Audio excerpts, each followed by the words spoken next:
Celebrate a spectacular summer with your chance to win an incredible £30,000 in tax-free cash in our Great British Giveaway. It's the biggest prize of the year so far, and it's totally tax-free. What would you spend that on? Luxury holidays, a new car, or just put it away for a rainy day? Whatever you do with £30,000 in tax-free cash, make sure you don't miss out on a chance to make it yours. For another chance to win £30,000 in tax-free cash, text CASH to 63232. Text costs £2 plus one standard network rate message. You can enter online at gbnews.com/win. Entries cost £2, or post your name and number to GB07 PO Box 8690 Derby DE1 9TT. UK only. Entrance must be 18 or over. Lines close at 5 p.m. on the 30th of August. Please check the closing time if listening or watching on demand. Good luck. Welcome to State of the Nation, daily plunge into the stories shaping our country.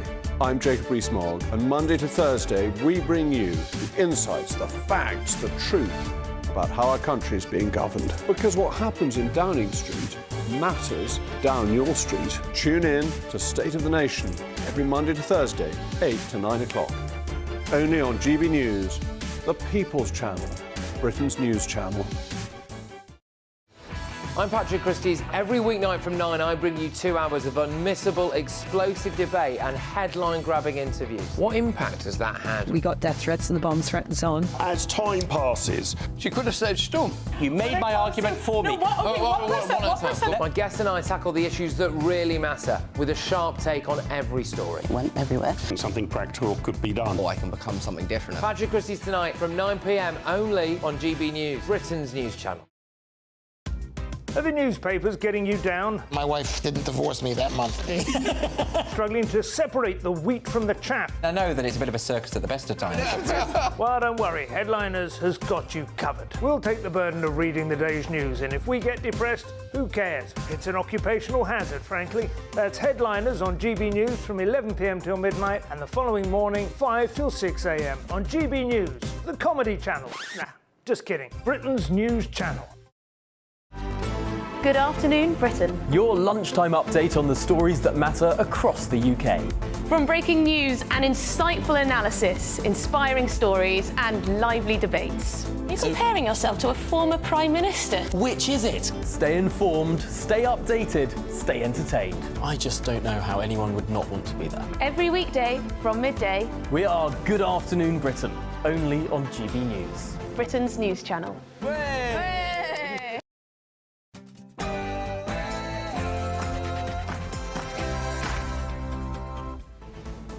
Good afternoon, Britain. It's 12 o'clock on Wednesday, the 31st of July. I'm Tom Harwood. And I'm Emma Webb. Guilty. That's the plea of former BBC presenter Hugh Edwards, who has today admitted to making indecent images of children. We're live at Westminster Magistrates Court. Southport riot, unrest bursts onto the streets of Merseyside last night after a peaceful vigil for the 3 girls that have been killed and 7 others in critical condition following Monday's horrific mass stabbing. We're live on the scene. And more unrest at the other end of the country.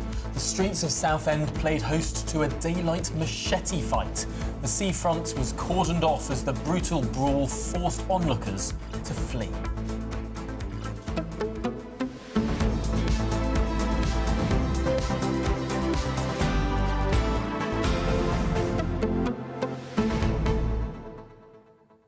It seems like the majority of the show today is going to be on crime, on justice, on law, and on order.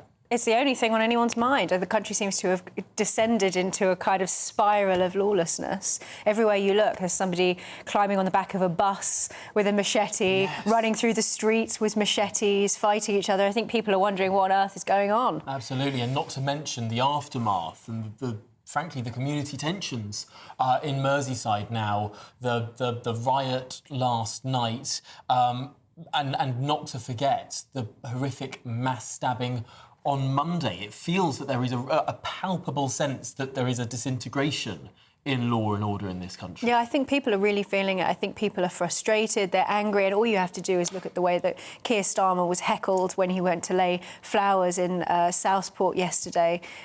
People are really frustrated. They don't feel that the government has their back and can keep them safe. And if people don't feel that they can let their kids go to an activity during the summer holidays and for them to be safe, then I think we've got ourselves into a really, really bad situation. Well, we're going to be across the country today, from Southend to Southport to Westminster Magistrates Court and beyond. Send in your views and post your comments throughout. Visit us at gbnews.com/your say. That's all to come after your headlines with Sophia Wensler.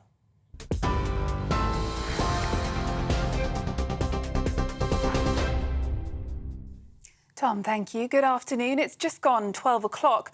I'm Sophia Wensler in the GB newsroom. Sir Keir Starmer has accused those involved in a riot in Southport last night of hijacking a peaceful vigil with violence and thuggery.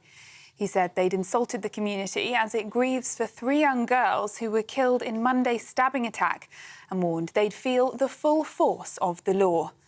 It started when a group of around 300 people who'd gathered outside a mosque turned on police, throwing rocks larger than bricks and setting cars alight.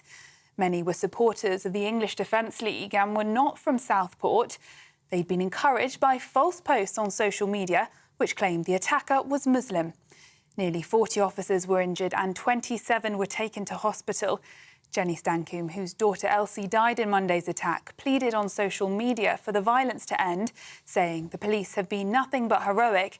They and we don't need this. The mosque's chairman, Ibrahim Hussein, told reporters the riot was planned and coordinated. Kept getting messages from the day before, and they were planning it. They obviously accused the Muslim.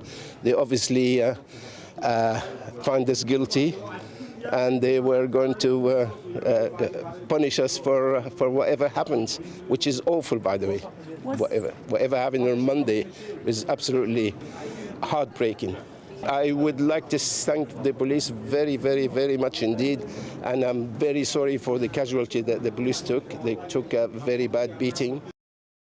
In other news, Hugh Edwards has pleaded guilty at Westminster Magistrates Court to 3 counts relating to images of children. It's a significant fall for the 62-year-old, who was once the BBC's most senior news presenter. He's now admitted to receiving 41 images on WhatsApp, 7 of which are of the most serious kind. The court heard that he'd taken part in an online chat with another adult man who sent him the images. Hamas's top political leader, Ismail Haniyeh, has been killed during an attack on the Iranian capital. The terror group is publicly blaming Israel for the attack. Israel hasn't commented yet, but has previously vowed to eliminate Hamas's leaders. The US says it's working to ease tensions, but confirmed it would help defend Israel if it were attacked. The strike on Tehran comes hours after Israel killed a senior Hezbollah commander in the Lebanese capital of Beirut. Israeli officials say he was behind Saturday's rocket attack on the Golan Heights, which killed 12 people, mostly children. The strikes have immediately raised fears of further escalation, with Qatar warning it undermines chances of peace and the region risks slipping into chaos. Back in the UK, Angela Rayner is playing down suggestions of a backlash against the government's house-building drive as she launches a new towns task force. The Deputy Prime Minister told MPs yesterday the government was restoring mandatory housing targets for local authorities after they were scrapped by the Conservatives. She's also appointed 2 experts to lead an effort to create communities of at least 10,000 homes each. Housing Minister Matthew Pennycook told GB News the government has its work cut out for them. Inheritance we're picking up is absolutely dire. We're looking at new housing supply dipping under 200,000 homes a year, partly due to some of the changes the government made late last year, abolishing mandatory housing targets, which we reversed in the changes we made to national planning policy yesterday. So it's a 5-year target. It's stretching. We think it's achievable, partly because of those changes we made yesterday.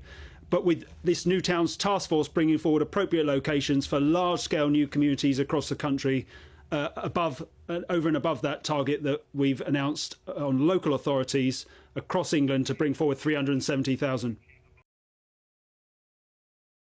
There have been cheers at Team GB's Paris HQ in the last few moments after the women's rowing team struck gold.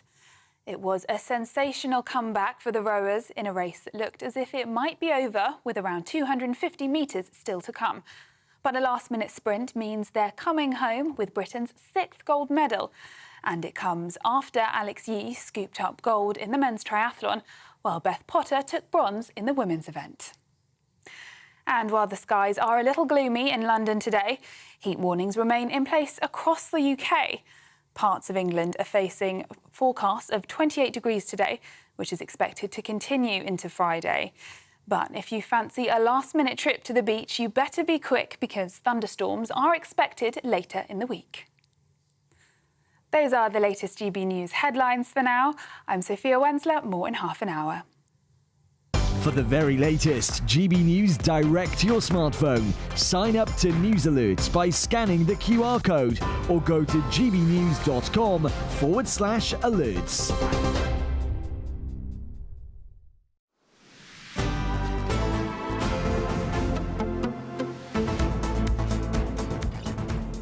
Good afternoon, Britain. It is 7 minutes past midday. Now, former BBC presenter Hugh Edwards has pleaded guilty to making indecent images of children. The 62-year-old arrived at Westminster Magistrates Court this morning for his first court appearance since being charged on the 26th of June.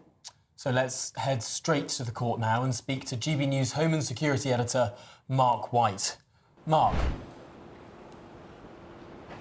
Well, this is without doubt a meteoric fall from grace for the BBC's most senior news presenter, a presenter who presided over these huge state occasions, one of the biggest paid presenters in the BBC. Now, of course, no longer a BBC presenter, and now someone who has pleaded guilty to serious sexual offences, 3 counts involving 41 separate images, indecent images of children. The charge is that Hugh Edwards made indecent images. It was clarified in course that the category actually can account for what the defence say was the case in this instance, which was accessing and downloading images from an individual he was in contact with on a WhatsApp group. But he arrived at Westminster Magistrates Court this morning just after 9 a.m. and decided to front it up effectively in the way that he walked in. A lot of these high-profile celebrities like Kevin Spacey, who I was here covering recently, pulled up in a taxi straight out and into court within seconds. But Hugh Edwards he was dropped off a street away and started walking to the court, and that gave the dozens of press reporters and TV camera crews and reporters that were here the opportunity to surround him in that classic sort of press bun fight, following him in to Westminster Magistrates Court for that hearing. And I have to say that really he took everyone by surprise in there, because often at this stage we don't really get pleas entered, or if they are, it's normally a not guilty plea, but the charges were put to Hugh Edwards and he stood in the dock and he said guilty to all 3 counts. There were audible gasps from those inside the court as Hugh Edwards gave those 3 guilty pleas. Now, the charges themselves relate to, as I said, 41 separate indecent images. 7 of those were the most serious Category A sexually explicit images. 12 of those were Category B and 22 were classed as Category C images. And the ages ranged at the most serious end from a child, they believe aged about 7 because they haven't identified that child, but a child aged 7 up to other children aged about 15. He's pleaded guilty today. He'll be next back here at Westminster Magistrates Court on the 16th of September. The judge has asked for some pre-sentence hearings at the moment, to pre-sentence reports to get an indication of clearly any previous offending behaviour, whether he was of good character previously. Looking at those well-publicised mental health issues, they'll be taken into account. And also the fact that he pleaded guilty at the very earliest opportunity. And it was the earliest opportunity. This is his first appearance in a criminal court, and immediately he has pleaded guilty, so that will result in a discount on his sentence as well. And the judge may decide when he comes back here on the 16th of September that he can deal with it. If it's a sentence that is 12 months in prison or less, it can be dealt with here at the Magistrates' Court. However, if the judge decides it should be a more significant sentence, then he'll be sent off to the Crown Court for sentencing. Mark, just the most extraordinary and shocking story. Thank you very much for providing all of those details there from Westminster Magistrates' Court. Now, dozens of Southport locals have gathered to help clean up the aftermath of those riots that broke out yesterday evening. More than 50 police officers were injured after bricks, stones and bottles were thrown and cars were set alight following a vigil for the 3 girls killed in the Southport knife attack. GB News reporter Will Hollis is at the scene. Will, what's the latest? Yes, well, it's a very different scene here in Southport, a little over 12 hours after that riot was taking place here. In the background, you can see this red brick building. Now, that's Southport Mosque, where much of the violence and disorder that we've seen played out on the streets and on social media was centred around what spread as rumours and speculation about the identity of the person who is accused of attacking and killing those 3 little girls, arrested on suspicion of murder and attempted murder, spread like wildfire. And it wasn't long before, as the police describe it, there was serious violence that was sickening at a time when a community is grieving. What we saw here, our GB News team on the ground, was pieces of brick being broken away from walls, fencing panels, both of which were thrown into crowds, into arms of the rows of police, many of whom were wearing riot gear, headgear and protective clothing and barrier shields as well, but many of whom had no protection whatsoever because they were just doing normal police work, monitoring the area. This is only a stone's throw away from Hart Street, where there was that attack at that Taylor Swift summer dance school. What we saw was police officers with blood on their faces. What we've heard from Merseyside police is that some of them suffered broken noses, there were fractures, and one police officer was knocked unconscious. More than 40 or so police officers had to be treated by the North West Ambulance Service, and that disorder went throughout the night. We could hear helicopters throughout the night. And what we're seeing now is the clean-up, lots of people from the community, but we've heard for the first time from the chairman of the mosque, Ibrahim Hussein, who spoke to journalists a short while ago about how the people who were trapped inside of that mosque while the riot was taking place were fearing for their lives. We kept getting messages from the day before. And they were planning it. They obviously accused the Muslim. They obviously found us guilty, and they were going to punish us for whatever happens, which is awful, by the way. Whatever happened on Monday was absolutely heartbreaking. I would like to thank the police very, very, very much indeed, and I'm very sorry for the casualty that the police took. They took a very bad beating. I would love to make it better, but it's nothing I can do about it. I suppose they're used to this kind of thing, but I would like to thank them for their support, because at one point we thought they're coming in and they're going to burn the place down. Just shocking to hear and heartbreaking, as the chairman of the mosque was saying. But Will, how did this all start? How did an event like this, that was a peaceful vigil, turn so violent? Yes, well, there were a number of what we can describe as vigils or community events happening in Southport last night. Before the violence and the disorder, maybe an hour or two before, thousands of people gathered in the town hall, a square, and they were laying flowers and wreaths, and there was local church leaders as well as the mayor from both Liverpool and for Southend, the Southport area, and that was very peaceful. That's maybe about a 5-10 minute drive away from where we were, but at the same time as that, people were gathering here outside of the mosque to protest because of speculation, most of which spread online, according to Merseyside police, about the identity of that young male. And then what erupted were those tensions. But what is very clear from the police is that they think that this was not people from Southport. They think it was people from areas outside of this region who were coming here specifically to target this mosque and specifically to cause disorder at a time when there is great tension in a community that is grieving. The police are very clear that they say that they think the people that came here were members of the English Defence League, and that is why there was such a distaste towards the mosque and the Muslims who live here in Southport. So very worrying for community tensions. But what we've seen here today, this morning, is the community coming together at a time when some people who are supposedly from outside of the town are trying to tear these streets apart. Well, Will Hollis, thank you very much for reporting on the ground there out at that scene of utter disorder last night.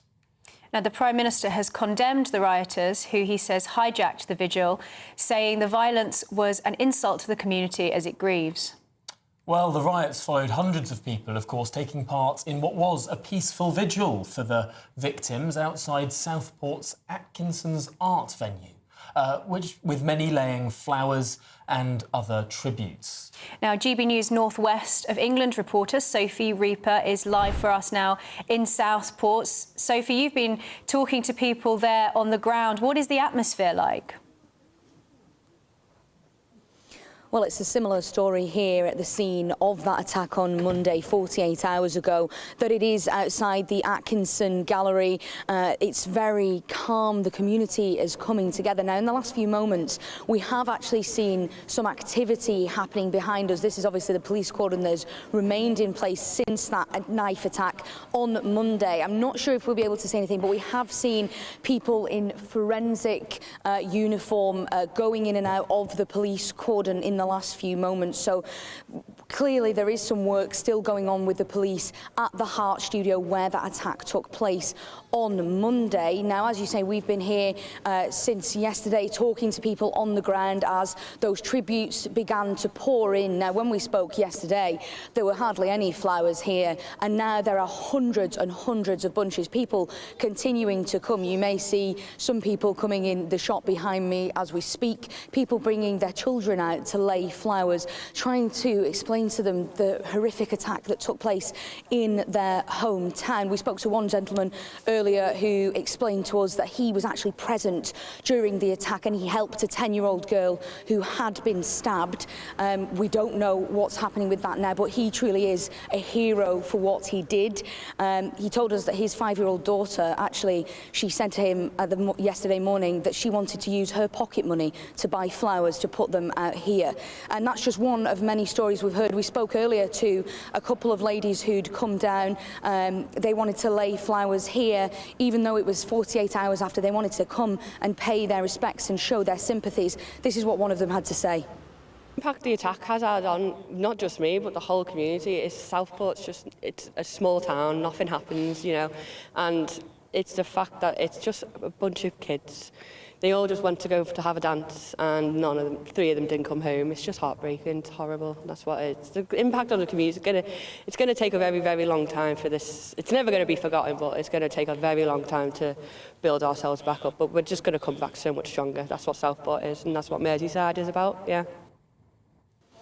And that line there, that they just wanted to go and have a dance, I think that's something that's truly resonating, not just with the community here in Southport, but all over the country, as people really take stock of the fact that this was children. This was children aged 6 to 11 who've been violently attacked by a man with a knife. Now, that man remains in police custody, but we'll be bringing you all the latest on that as we get it.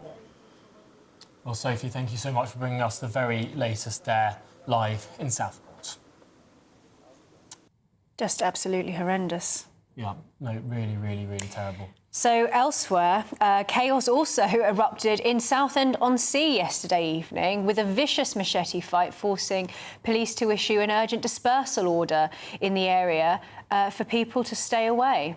Well, as you can see from these shocking images, masked men brandishing huge knives, what look like machetes, attacked each other in the open. And the Essex police have confirmed that 8 people, 8 have so far been arrested.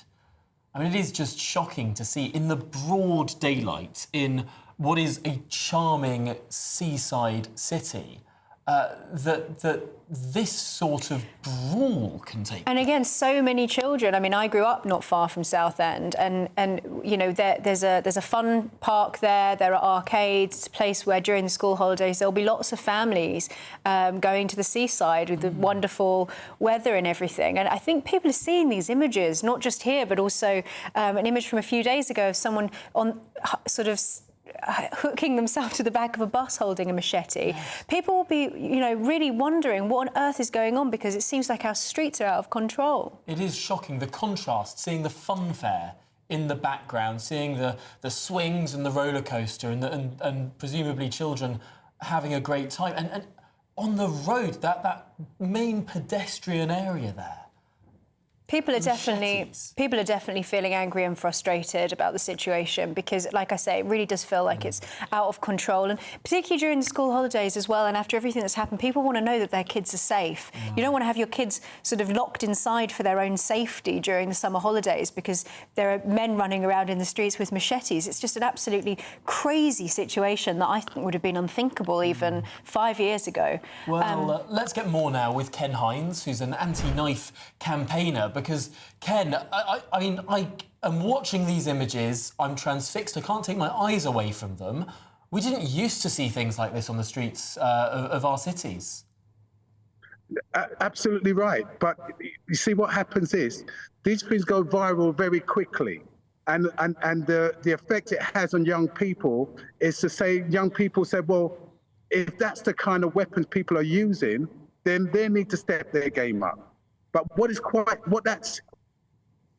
going on there is that young people are out of control. Now, again, they don't care who's around and who gets hurt in that situation. Currently, we do patrolling as part of Street Barbers. We go into these hotspot areas. And if we were to come across a situation like that, we will step in to de-escalate the violence, because we have... You've got to, first of all, earn the respect. The police cannot arrest their way out of this. Stop and search do not pick up these sort of knives, because young people know how to circumvent stop and search. This is why more young people are carrying these type of horrendous type of weapons. Ken, what is the solution then to this problem? Is it just that young people look at these images, but also just from their own experience, the people who are carrying these enormous weapons like machetes just think, well, the law isn't being properly enforced, so I can get away with it, and there will be no repercussions for me. What can the police do to stop this situation from spiralling even further out of control? It's not to do with the law. You could give them 10 years for carrying a knife, but people will still carry a knife. It's about the fear factor. Young people often tell me that they feel scared to go out of their areas or even to walk without a knife because they feel that they're about their own well-being. They say quite clearly to me, I much prefer to be caught by the police with my weapon than to be caught by ops without it. Because if I get caught without it, I could be carried to my grave by 6 of my peers. And if I do get caught by the police, I often get slapped on the wrist. And even if I do a bit of jail time, at least I'm coming out. They often say, I much prefer to see the other mother crying than my mother crying. But in this situation, not only both mothers are crying, but the community is also affected by the horrendous kind of violence that we see. It just boggles the mind as to this sort of adversarial nature of just walking down the street. I mean, I can understand why someone would instinctively, if incorrectly, think they'll be safer if they carry a knife, but we know the statistics. You're not safer if you carry a knife. You're more likely to be killed if you carry a knife. Yes, to be injured. But why are people fighting in the first place? Well, it's about ego, it's about pride, it's also about social media. Social media is a way of, before, when we have, back in the days, in my days, we didn't have social media. So the conflict was kept localized. But because now you've got social media involved, it can go national. And national means you can get more people involved in that sort of fray. But now, what sort of conflict is this, Ken? Is this territorial? Is this interpersonal? What is creating this sort of fighting? It could be simply because it could be some sort of disrespect that's gone on. It could be disrespect over a drug deal. It could be disrespect over a woman. There's many things that work on a young person emotion. But I think many people will... The common theme I find is that the low self-esteem. If you can raise their self-esteem, then it's more unlikely you will see these sort of horrendous acts being played out in our communities. Many people, Ken, will be wanting to know, though, why, offence taken is translating into people fighting with machetes in the street, because it never used to be the case that, maybe in the 18th century, men used to duel when somebody was offended over a woman, but this is not something that is broadly regarded as an acceptable response. And as you say, if you have people carrying knives because they feel safer and therefore you see a proliferation of people carrying knives, how are you going to reverse that spiral and set it on a more positive course? Is it an education issue? What needs to be done to stop this from being something that we see regularly on our streets? But it's a multitude of things that need to be done. But essential to this is that we need men to step up as fathers. Okay, we need men to step up as responsible people in our community. So we need men that when they see these sort of things going on, we come together and we say, not in our community. We stand together. You see, young people think that they can violate anybody, because what the law is at the moment, if they're under 18, they're classified as a child, and they say that you cannot put your hand on a child. So young people have been taught that they've got rights, but they haven't been taught the responsibility and accountability that goes with that right. So there's a disconnect. So what we need to do is also acknowledge that we need to have people from grassroots groups going into the schools and working with some of these youngsters. And let me tell you this, there's a few youngsters that are really dangerous. And what they need is support in the sense of mentoring, support of the effect of maybe even being tagged or sanctions given to monitor their behavior until their behavior change. If we don't do that, they are going to infect like a ripple effect on other people who get drawn into their conflict. We have to do more as a community. We cannot just leave it down to the police. We have to work with the police, but we have to do something to change the mindset of young people so that when they're having these conflicts, they've got to realize it takes a bigger man. It takes two to go to war, one to make the peace. You've got to decide which one you're going to be. I'm on the side of being the peacemaker. Ken, incredibly wise words. Appreciate your time and your thoughts on these horrific scenes that we're seeing. Thank you very much for joining us, anti-knife campaigner Ken Hines. Role models, so important. So now coming up, the political leader of Hamas has been killed in Iran.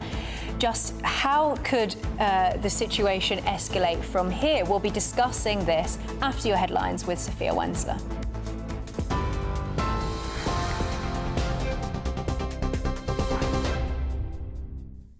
Emma, thank you. It's 12:30. I'm Sophia Wensler in the GB newsroom. Sir Keir Starmer has accused those involved in a riot in Southport last night of hijacking a peaceful vigil and says they'll feel the full force of the law. It's after a crowd who'd gathered outside a mosque turned on police, throwing rocks larger than bricks and setting cars alight. They'd been encouraged by false posts on social media, which claimed the attacker was Muslim. Nearly 40 officers were injured and 27 were taken to hospital.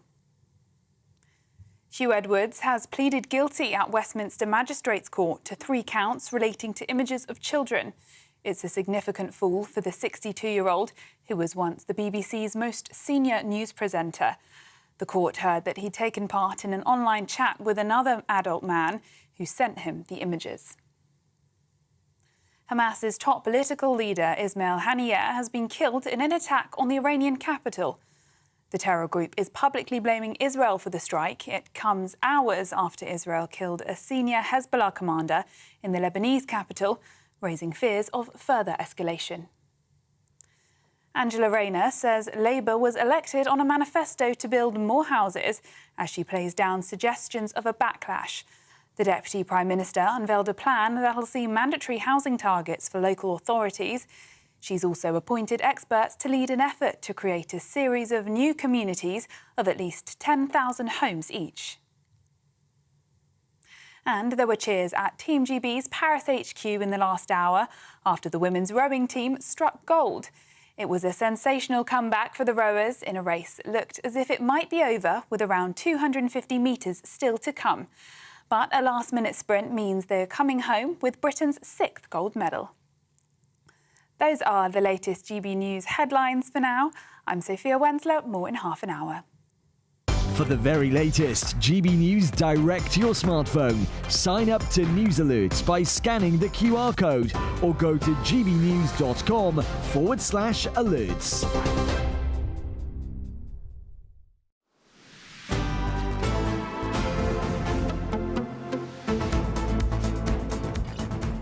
Good afternoon, Britain. It is 33 minutes past midday. Now, the Deputy Prime Minister, Angela Rayner, has set out her vision for the future of towns and house-building plans across the country. She says the Conservatives failed to build enough homes and pushed the dream of home ownership out of the water for many first-time buyers. But the Deputy Prime Minister pledges new towns will deliver 10,000 new homes each. Is that enough? Urging Labour will make sure the Green Belt doesn't block house-building plans, but there have been some curious changes to some of these housing targets, including a cut of 20% for London. Joining us now is Head of Policy at Britain Remade, Sam Dumitriou. Pardon me for pronouncing your name a bit funny there, Sam. Thank you so much for joining us. So tell us a little bit more about Labour's planning plans. Sure. So the new targets, they present a pretty substantial uplift overall nationwide from 300,000 to 370,000. They are also binding. That means they actually have a bit more weight in terms of what the consequences are for not meeting the planning targets. If you don't hit the targets, then it's much, much more likely that developments in your area will get approved, even if the council itself doesn't necessarily want them. So these are positive steps. Now, one of the ways they've changed how housing targets are set is by essentially moving from a system that was mainly based on population growth with an uplift for urban areas to a system that's based on the amount of housing stock you already have and then also affordability. Now, the affordability change is really positive. One of the issues with not incorporating affordability is that areas where actually building more would lower prices and lead people to move there. But those areas, if they don't actually build them, that population growth never happens in the past. So that actually let councils in the past get away with underbuilding and then not being told to make up for that shortfall. Has there been a perhaps less than perfect correction for that? We're looking at these new targets. The northeast of England is going to have to build, well, it's having a 99% rise in its house building targets. That's the northeast. That's where housing is statistically the cheapest of any of the regions in England. And then you look at London, where statistically housing is the most expensive of any of the regions of England, and the targets have been cut by 20%.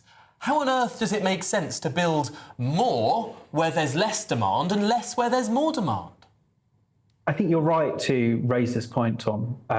The main issue is that the past government brought in a thing called the urban uplift. This said that more housing should be concentrated in urban areas where there are good transport links already. Now, this new approach it kind of replicates that in some ways, but it doesn't go as far. And in London in particular, it's gone from a 100,000 target, which was what the last government was talking about, to a target of 80,000. This would still be one of the biggest targets ever for London. I think more than they built even before the Second World War, when we had Metroland expansion. But London can and should build more. If you look around the world, places like Auckland, Tokyo, Austin, Texas, these places are delivering the equivalent of 100,000 more homes per year if you adjust it for their population. Why can't we? And I think there are huge opportunities to build more housing in London. So one issue is our post-war estates. So we've got lots of cold, cramped, and sometimes damp as well, properties that were built, at a time when we needed to house lots of people. But now are not fit for purpose. Now, they were actually built at very low densities. We can rebuild them with more private housing mixed in and use that to upgrade those properties for the existing tenants. This is a win-win policy. It's extremely popular whenever residents are told about it.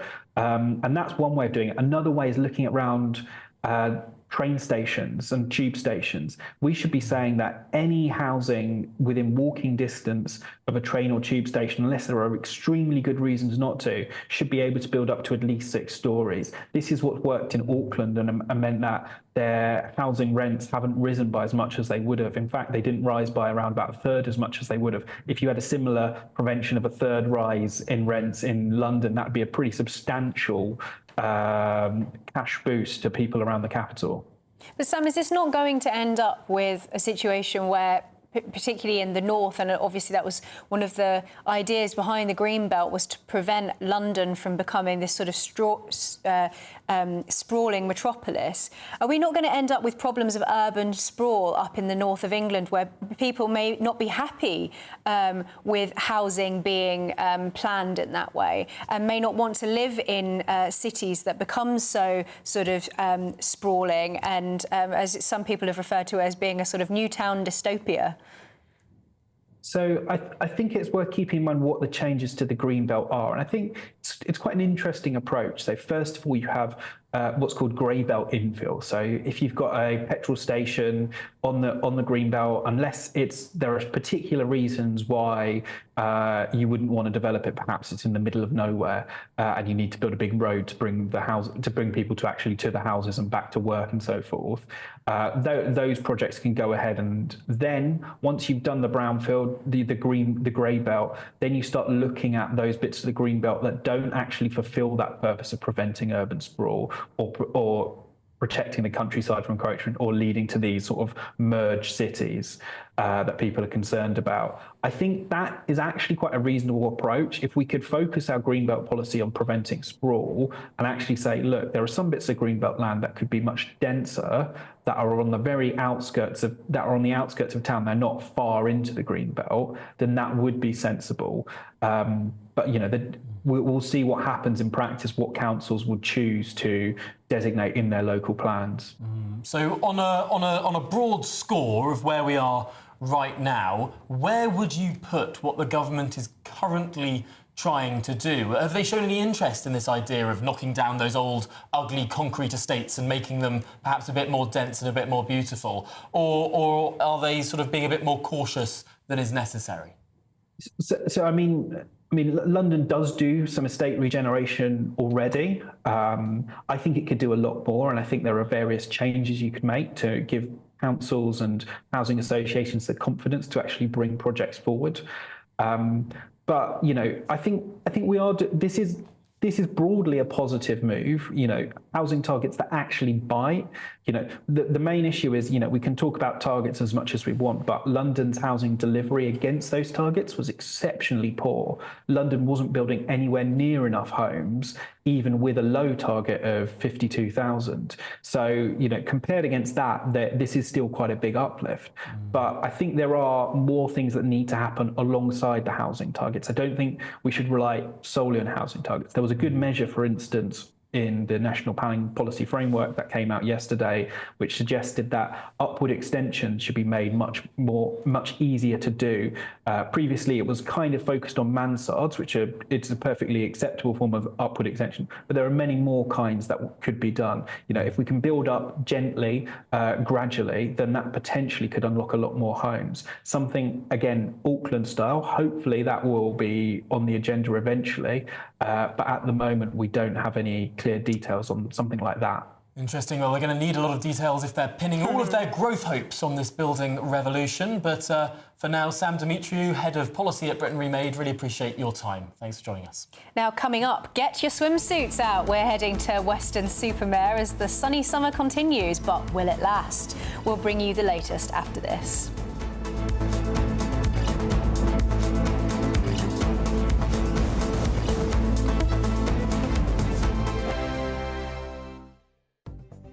The latest GB News travel. On the northbound side of the M1, a lane closure to barrier repairs from Milton Keynes at 14 to Northampton at junction 15. Traffic is coping well. Northbound on the M11, the exit slip road is partially blocked at junction 10 for Duxford.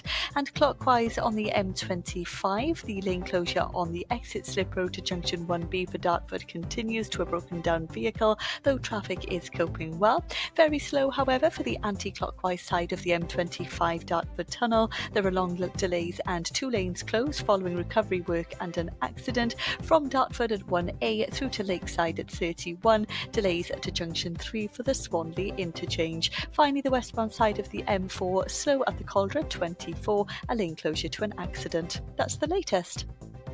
You can stay up to date throughout the day by visiting our website gbnews.com. Sunday with Michael Portillo from 11, only on GB News. The sunny spell that many have experienced this week makes this the perfect time to seek inspiration for fresh, beautiful food to fit the weather. Hannah Harley-Young from Crazy Sexy Food joins me once again for the latest in our Taste of Britain series. And to go alongside the return of the glorious sunshine, she recommends tequila. To be honest with you, it's more about my total love of tequila. It is my favourite drink. I have my favourite cocktail ready to be shaked for you in a second, which is obviously the margarita. But I think also I just love this sort of general story of tequila. Tequila, a bit like with champagne, can only be produced in the region of Tequila in Mexico. But I've actually brought for you, interestingly, a brand that is London-based. This was set up by Tom and Jack. They were drinking, I think, in sort of 2018, 2019, somewhere in South London, and realised that tequila could actually be quite enjoyable. Do you know what it's made of?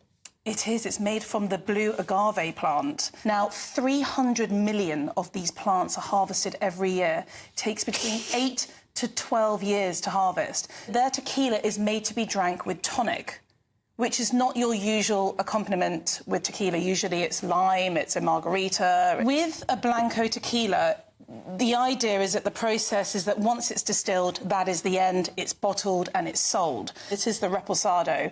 I haven't actually opened that, but if you do want to have a smell, you can open it. But the idea behind this is that it's been rested, so it's rested in oak barrels. I actually love people's behaviour behind tequila now. I think back in the day it had a little slightly bad rep that you'd drink cheap shots and maybe make some bad mistakes on a night out, whereas now we're actually starting to appreciate it and respect it. GB News, the People's Channel.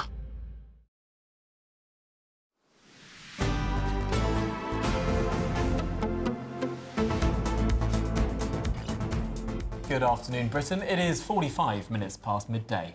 Heat warnings remain in place across the UK today, with parts of England forecasting 28 degrees, which is the kind of temperature expected to continue until Friday.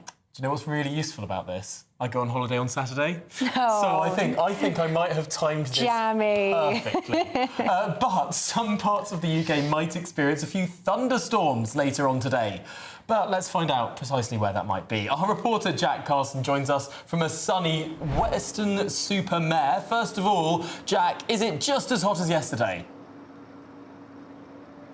It's absolutely beautiful here on the seafront at Western-super-Mare. We're only hit about 24 degrees so far today. We're expected to get highs of 27, possibly 28 here on the seafront where I am. Elsewhere in parts of the country, yesterday was the hottest day of the year so far. Not necessarily sure we're going to reach that kind of 32 temperature again, but certainly the high 20s for so much of the south, west and southeast as well. Looks like it's going to continue, of course, over the next 24 hours. But how long after then, we're not kind of too sure, because of course the Met Office have announced this yellow weather warning for much of south of England, in the southeast particularly, over the next 24 hours for thunderstorms. Then when you get into tomorrow, you very much get much of the country covered in thunderstorm warnings on that yellow weather warning. Now, much of that is because right now we've got a huge bit of high pressure which is causing all this beautiful weather here in the UK, meaning people here at Western-super-Mare have come out onto the beach today. They're riding the donkeys, they've come onto the pier behind me, which was originally built in 1904. They've been enjoying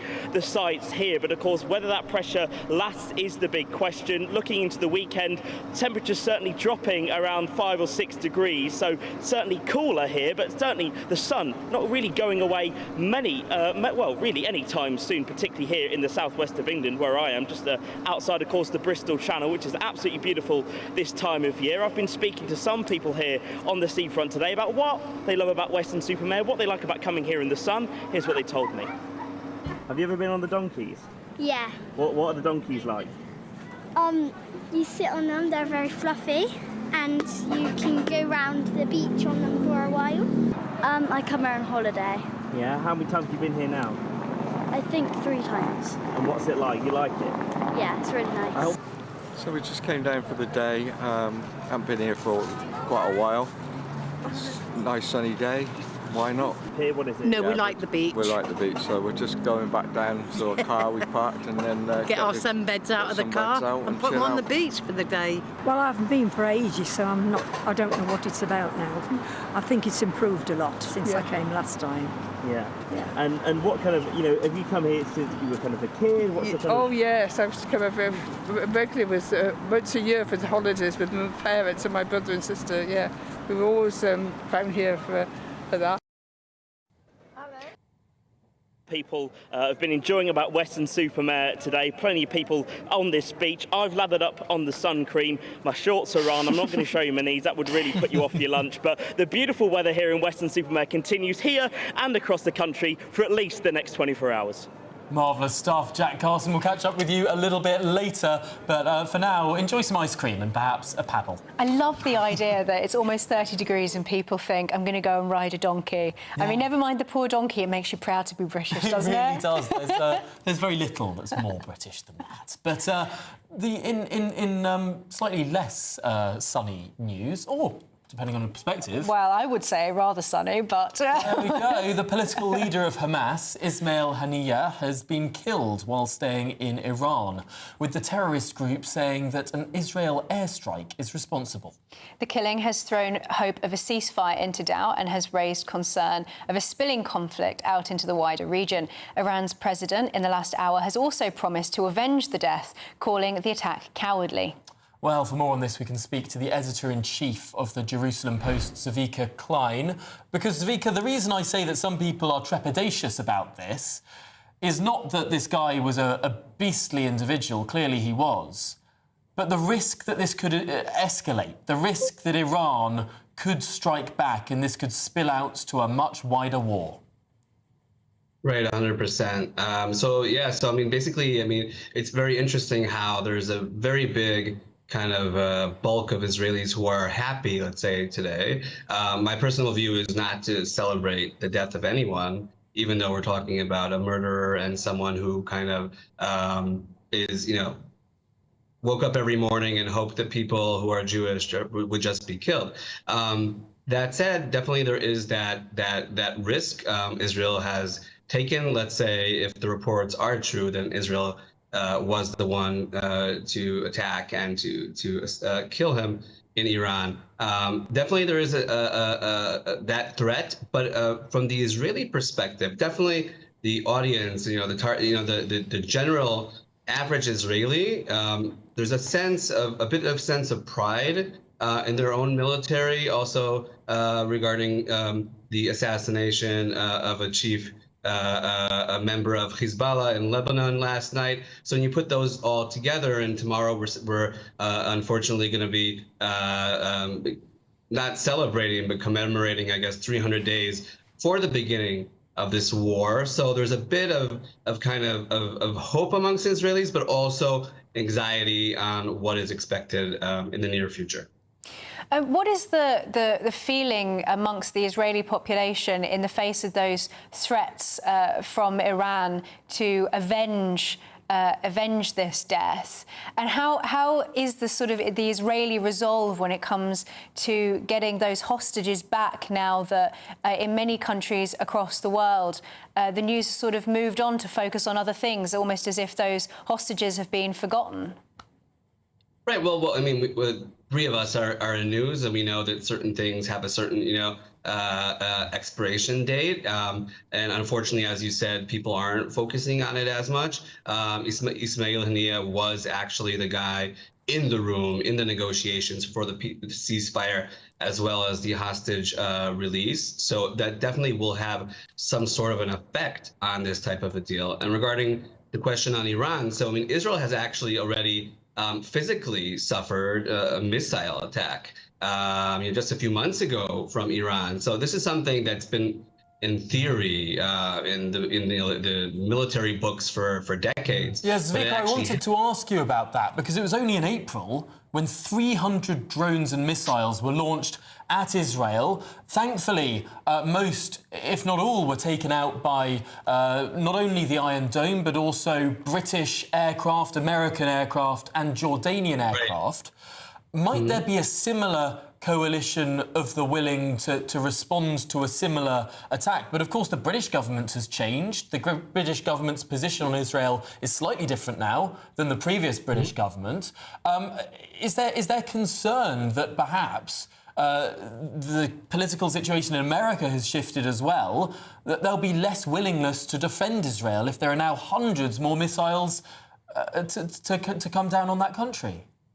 I think that's a great question, and definitely we haven't yet tested, quote unquote, the British government, though there were reports, right, about halting military export and etc.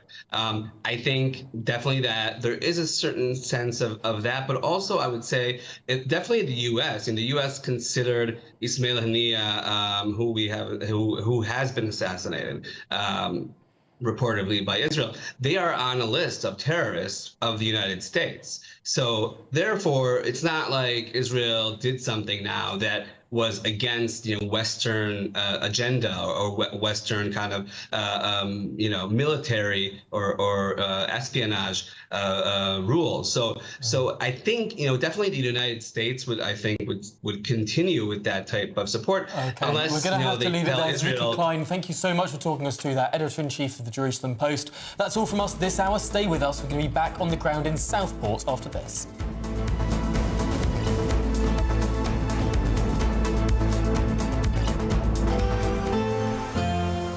A brighter outlook with Box Solar, sponsors of weather on GB News. Hello, welcome to your latest GB News weather update, brought to you from the Met Office. Dry and sunny and warm for most of us. It's feeling increasingly humid over the next few days. And that's going to increase the threat of thunderstorms for some areas. Low pressure's not too far away across the near continent.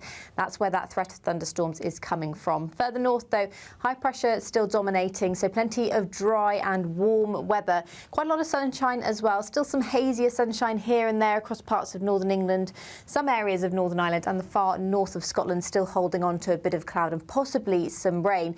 But where we do see the long-lived sunshine across southern areas, temperatures will likely climb into the 30s once again this afternoon.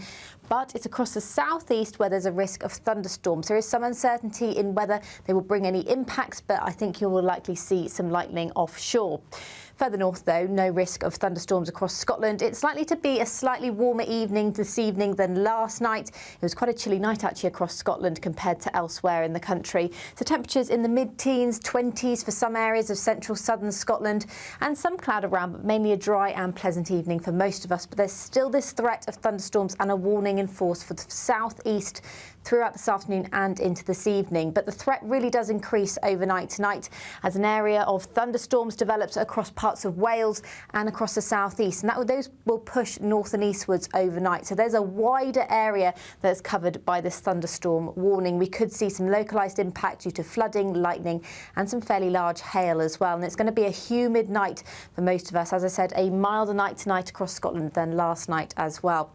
So potentially a pretty wet start to the day across some eastern areas of England, some southeastern areas of Scotland potentially with that thunderstorm risk continuing. And behind it, we see some more thunderstorms breaking out across much of England and Wales. But away from this risk, dry, sunny and again another very humid and warm day. That warm feeling inside from Boxed Boilers, sponsors of weather on GB News. You really could become the next big Great British Giveaway winner with your chance to win £30,000 in tax-free cash to spend on anything you like. Listen to what some of our previous winners have to say about winning big with us. On the day that I got the money in the bank account, everything just seemed a lot sunnier. But I do have something to spend it on. Just go for it. It's an absolute must. Thank you, GBNews. Amazing feeling to win. For another chance to win £30,000 in tax-free cash, text cash to 63232. Text costs £2 plus one standard network rate message. You can enter online at gbnews.com/win. Entries cost £2 or post your name and number to GB07 PO Box 8690 Derby DE1 9TT. UK only. Entrants must be 18 or over. Lines close at 5 p.m. on the 30th of August. Please check the closing time if listening or watching on demand. Good luck. GB News Breakfast, every day from 6 a.m. Now, we've got a story and a half to tell you and bring you now. Our very own GB News political correspondent, who we love very much, Catherine Foster, joins us in the studio, and she's smiling, but she wasn't smiling for the past few days. Two of her sons, Matthew and Andrew, were reported missing in Bali. I got a text from a friend saying, can you give us a call, a bit worried about them. Then spoke to a girl they'd befriended who was in Sweden, but they'd met on their travels. And she told me that they'd gone up the mountain. By the time I found out, they'd been missing for 30 hours. They'd gone up the mountain on the Tuesday night, British time. This was the Thursday morning, without a guide. And they'd told her it was really hard. And she told them to turn back, but they hadn't. And they'd sent screenshots from this app with this trail that they were following on the app, screenshots of the app in case there was a problem, and a Snapchat of a Matthew avatar at the top. And she said, I know they made it to the top because I could see that his phone had nearly died. But the trail had actually closed many years ago.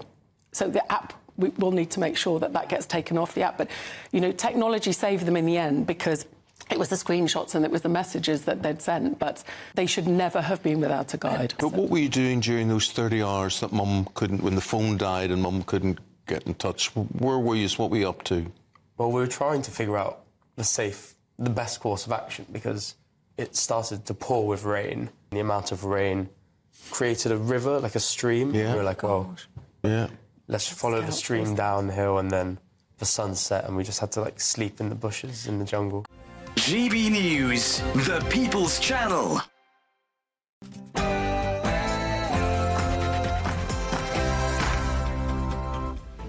Good afternoon, Britain. It's 1 o'clock on Wednesday, the 31st of July. I'm Emma Webb. And I'm Tom Harwood. Guilty. That's the plea of former BBC presenter Hugh Edwards, who has admitted to making indecent images of children. We're live at Westminster Magistrates Court. Southport riots. Unrest bursts onto the streets of Merseyside last night after a peaceful vigil for 3 girls dead and 7 others in critical condition following Monday's horrific mass stabbing. We're live on the scene. And more unrest at the other end of the country. The streets of Southend played host to a daylight machete fight. The seafront was cordoned off as a brutal brawl forced onlookers to flee. We'll be joined by a former local MP.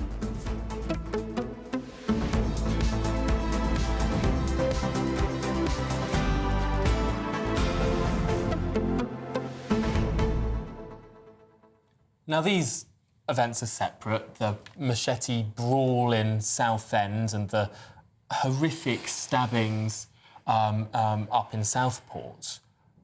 And, of course, the riot that occurred afterwards. But we saw a riot, of course, in Leeds not that long ago as well. It feels like there's this sense that law and order in this country is breaking apart. Well, they're not separate in people's minds, and I think that's, it's adding to a general feeling of instability. Things feel like they're sort of spiralling into chaos. We did a great interview earlier with a fantastic knife crime campaigner, and he's talking about this spiral of the way that, people feel unsafe, so they then carry knives, and so then the spiral of violence just continues. And I think people do feel that things are just getting out of control, and they need to see the government stepping up and doing something about it. And I don't think it helped that Keir Starmer, when he went to lay those flowers, just sort of blinkered himself and didn't respond to any of the people that were... They've been described as heckling him, but I think what they wanted was a little bit of real, meaningful, humane support rather than just a kind of ceremonial laying of flowers. Yeah, it's an interesting question. It will be one that perhaps shortens the honeymoon of this government. People will want to see a sense of there's no luxury of a honeymoon restored. Let's see how, if at all, there is a policy response to any of this. But so much to cover throughout the show, and we want your comments and thoughts throughout it. Visit gbnews.com/your say to have your say. That's all after your headlines with Sophia Wensler.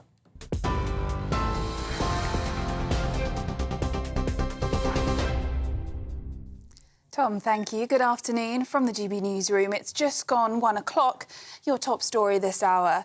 The people of Southport are cleaning up their streets after widespread damage caused by rioters who'd gathered outside a local mosque. Sir Keir Starmer said they'd hijacked a peaceful vigil and insulted the community as it grieves for 3 young girls who were killed in Monday's stabbing attack. And he warned they'd feel the full force of the law. It started when a group of around 300 people who'd gathered outside a mosque turned on police, throwing rocks larger than bricks and setting cars alight. Many were supporters of the English Defence League and were not from Southport. They'd been encouraged by false posts on social media, which claimed the attacker was Muslim. Nearly 40 officers were killed and 27 were taken to hospital.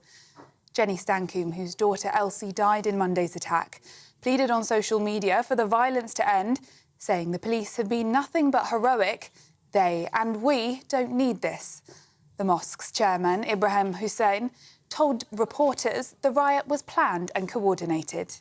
Kept getting messages from the day before, and they were planning it. They obviously accused the Muslim.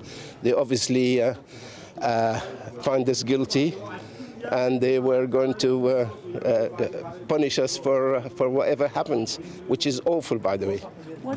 Whatever happened on Monday was absolutely heartbreaking.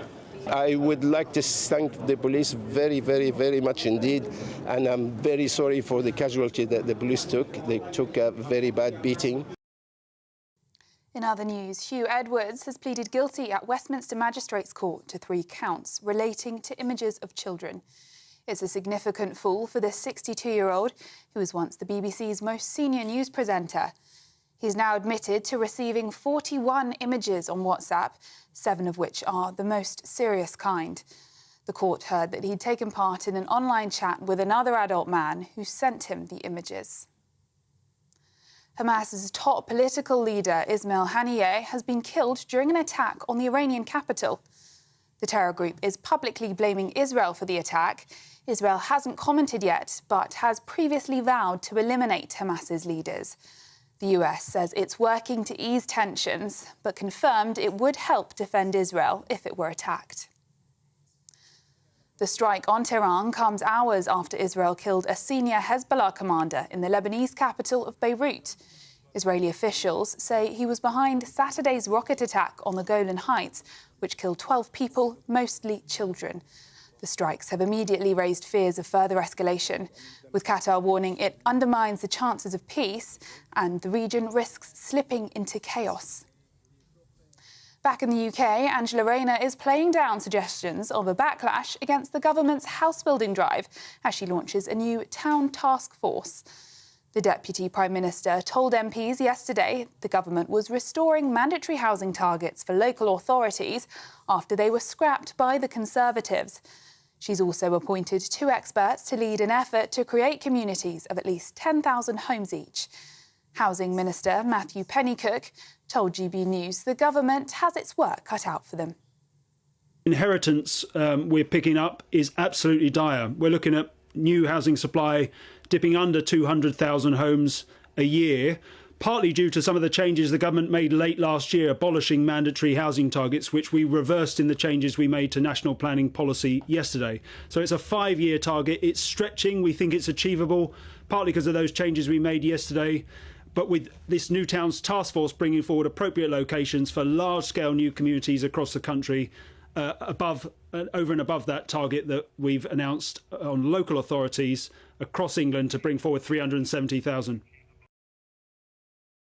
And there have been cheers at Team GB's Paris HQ after the women's rowing team struck gold. It was a sensational comeback for the rowers in a race that looked as if it might be over, with around 250 metres still to come. But a last-minute sprint means they're coming home with Britain's 6th golden medal, and it comes after Alex Yee scooped up gold in the men's triathlon, while Beth Potter took bronze in the women's event. Those are the latest GB News headlines for now. I'm Sophia Wensler, more in half an hour. For the very latest GB News direct to your smartphone, sign up to News Alerts by scanning the QR code or go to gbnews.com/alerts.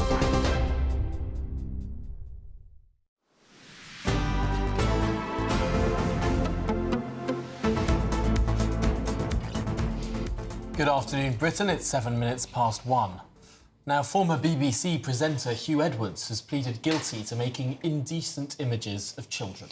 The 62-year-old arrived at Westminster Magistrates Court this morning for his first appearance since being charged on the 26th of June. Well, GB News Home and Security Editor Mark White has been at the court throughout the day and joins us now in the studio. Mark, the most extraordinary events. Yes, I mean, it was surreal being in court number 1 at Westminster Magistrates Court to see a man, a figure who is a household name right across this country, fronting BBC coverage for years, all of the big state occasions. Hugh Edwards would be there and presenting for the BBC. But there he stood in that dock, admitting charge after charge of making indecent images of children. And 3 counts he faces relating to 41 separate images of children as young as 7 and as old as 15, a mixture of still images and videos that were apparently exchanged on a WhatsApp group sent to him by another man not identified. And in his defence, the solicitor claimed that he was not making images, simply accessing images, downloading images that were sent to him. Regardless of that, it's a serious offence. He could well be looking at jail time. What will happen is that Hugh Edwards will be back at Westminster Magistrates Court on the 16th of September, as at the moment they are looking for pre-sentencing reports. And what that means is they are carrying out all kinds of reports, delving into his background, seeing if there's any history of offending behaviour, looking at his previous good character, looking at the issues around his mental health, which have been well publicised and were partially responsible for his departure from the BBC, we're told. And also looking at the fact that he pleaded guilty at the earliest possible opportunity, which was today, his first appearance in court. That will give him a deduction on his sentence of about 25%. So it may be that it's dealt with by the magistrates' court, but if the magistrate decides on the 16th of September that he feels it warrants a more serious sentence than 12 months in prison, then he could pass that on to a Crown Court. What is the upper end of the sort of sentence that he might receive? For this type of offence, it is a 10-year maximum. It would be rare that anyone would be looking at that type of significant sentence.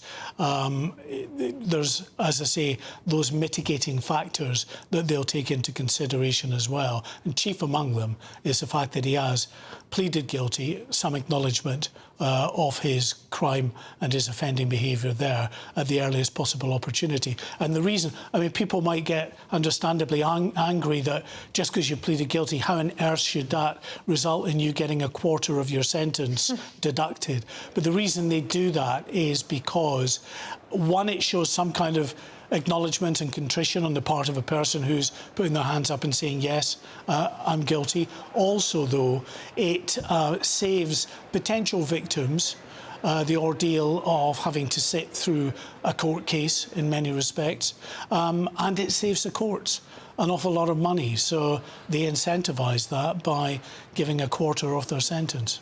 And just lastly, he got out of a car a little bit of a way away from the court and made a very long walk through a throng of press. That's quite unusual. Yeah, I mean, some people have described to me his demeanour as being quite arrogant. I didn't see that as such. That's not how I would describe him. What I think he was trying to do was just to give it an air that he wasn't scuttling into court. He was prepared to front it out. He works and worked in this news business. He knows how it operates. So he was there and he didn't take the easy option, which would have been just to jump out of the car and immediately run into court in just a few seconds. He came right round the corner, allowed those cameras to get the pictures of him. You know, so small comfort, if any comfort, but at least, you know, he did that. He didn't hide away. This sort of facing up to what has perhaps gone expecting on. that he would be criticised if he were to just scuttle in and not really face the music properly. Well, Mark, thank you so much for bringing us that extraordinary story there of Hugh Edwards pleading guilty to making indecent images of children. Now, the police are investigating the mass stabbing in Southport and have been granted more time to question the suspect. A 17-year-old was arrested on suspicion of murder and attempted murder after the knife attack at a Taylor Swift-themed children's holiday club on Monday. Let's cross live now to GB News North West of England reporter Sophie Reaper. What's the latest?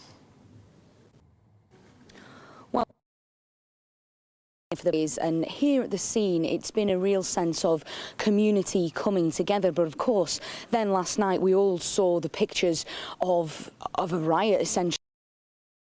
Truly, myself and my team were here. We saw it all happening. We saw that police riot van on fire. We saw and heard the shouts of the crowds gathering. Now, this morning when we arrived, we spoke to some local residents and they told us that they want the media to really reinforce the fact that this was not the people of Southport that carried out that riot last night, that it was other people. Of course, this took place outside the mosque here in Southport, and earlier the chairman of that mosque spoke to the media. Here's what he had to say.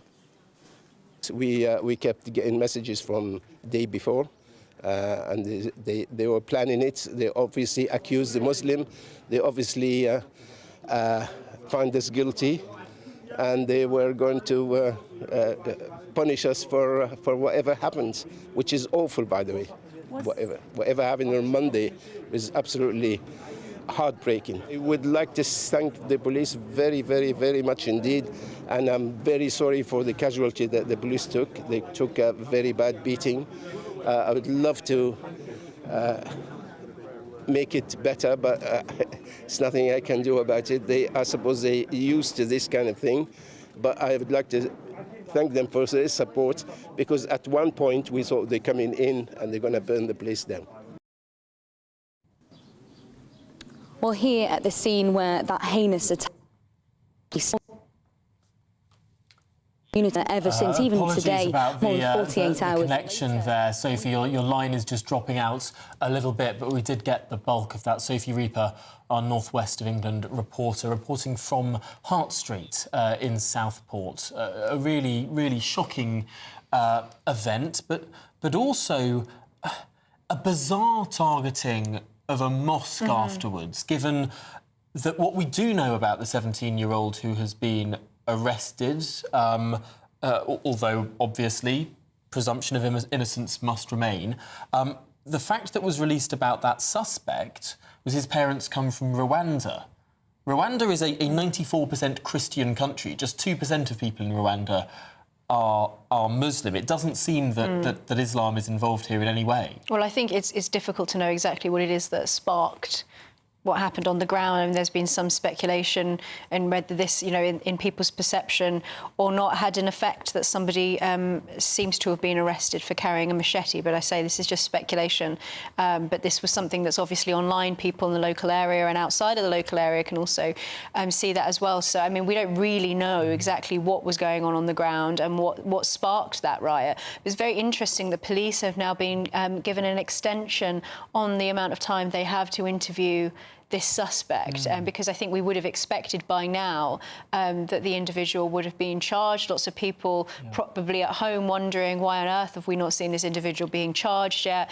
And of course we don't have the information about him because he's under the age of 18, so that's not something that can be publicly released. So I think it's very frustrating for a lot of people who are feeling very, very angry, and I think that feeling of, not to justify of course any criminal behaviour, but the feeling of frustration and anger, I think is perfectly legitimate when children have been killed, and I think people are feeling very frustrated that they don't have more information about this attacker. That is certainly one of the big issues here. One of the powder kegs here is this lack of information, and it's understandable a lack of information. We have laws about people under the age of 18, even though I suspect if you were to see some 17-year-olds with facial hair and 6'3" or whatever, you might not think that they should have the same protections as someone who's 15 years old. But perhaps the Labour government should look into changing the rules. But it is the law in this country that if someone's under the age of 18, there are all sorts of protections on what can be released about them, about images and all the rest of it.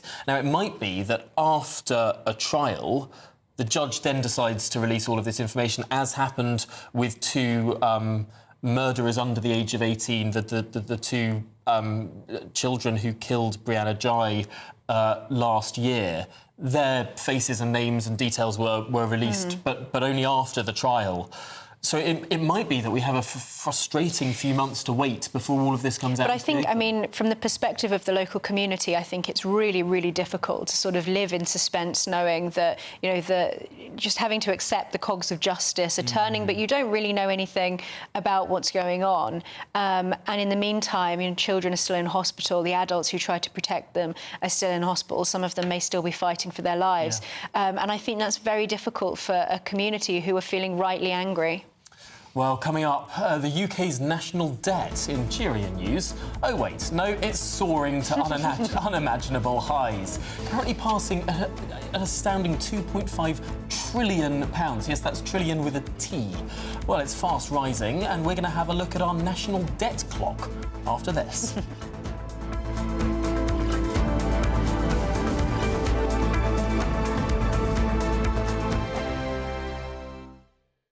This is GB News, Britain's news channel. Prince Harry, he's back again. He's reignited the row over Meghan Markle's shattered relationship with Britain. In an ITV interview aired last night, he explained why he still feels it's too dangerous to bring his wife back to the UK. It's still dangerous, and all it takes is one lone actor, one person who reads this stuff to act on what they have read, and whether it's a knife or acid, whatever it is, and these are things that are a genuine concern for me. It's one of the reasons why I won't bring my wife back to this country. So will we ever see Meghan Markle back in Britain? I'm delighted to welcome the former royal correspondent at the Daily Express, Richard Palmer. Well, I think there is certainly a history of far-right extremists targeting Harry and Meghan. There have been a couple of quite prominent cases, I think. But I'm always a bit perplexed by this argument that Harry comes up with, because if you look at, say, homicide rates, comparing the US and UK, the last figures I saw, you were about four times more likely to be murdered in the US than you are in the UK. And sure, we've got our problems over here, but given that they've got such a high prevalence of people with guns over there, I would have thought the risks were higher over there than over here. And I think we have seen increasingly in the last couple of years that they have become polarizing figures in the US as well as in the UK. Perhaps not quite to the same extent, but there does seem to be a bit of a political divide, that if you're a Democrat, you're perhaps more likely to be sympathetic towards Harry and Meghan. If you're a Republican, not so much. GB News, the People's Channel. I'm Christopher Hope. From pop stars to politicians, I'll interview anybody in a pub who's got a political opinion. Join me every Friday on Spotify, Apple Podcasts, YouTube or gbnews.com, or wherever you get your podcasts. This is GB News, the People's Channel. If you want your news to be straight talking, this is a nightmare for the Conservatives again. Down to earth. It's not just Nottingham where this is happening, is it? And most importantly, honest. Hard-working, middle-class taxpayers, they'll get their book thrown at them. Then catch me, Martin Daubney, Monday to Friday, 3 till 6 p.m. on GB News, Britain's news channel. Join me, Nana Akwe, for an informative, interactive news programme with a difference. It's fun. It's true.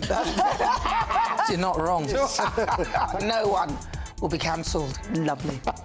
Join me from 3 p.m. every weekend, only on GB News, Britain's news channel.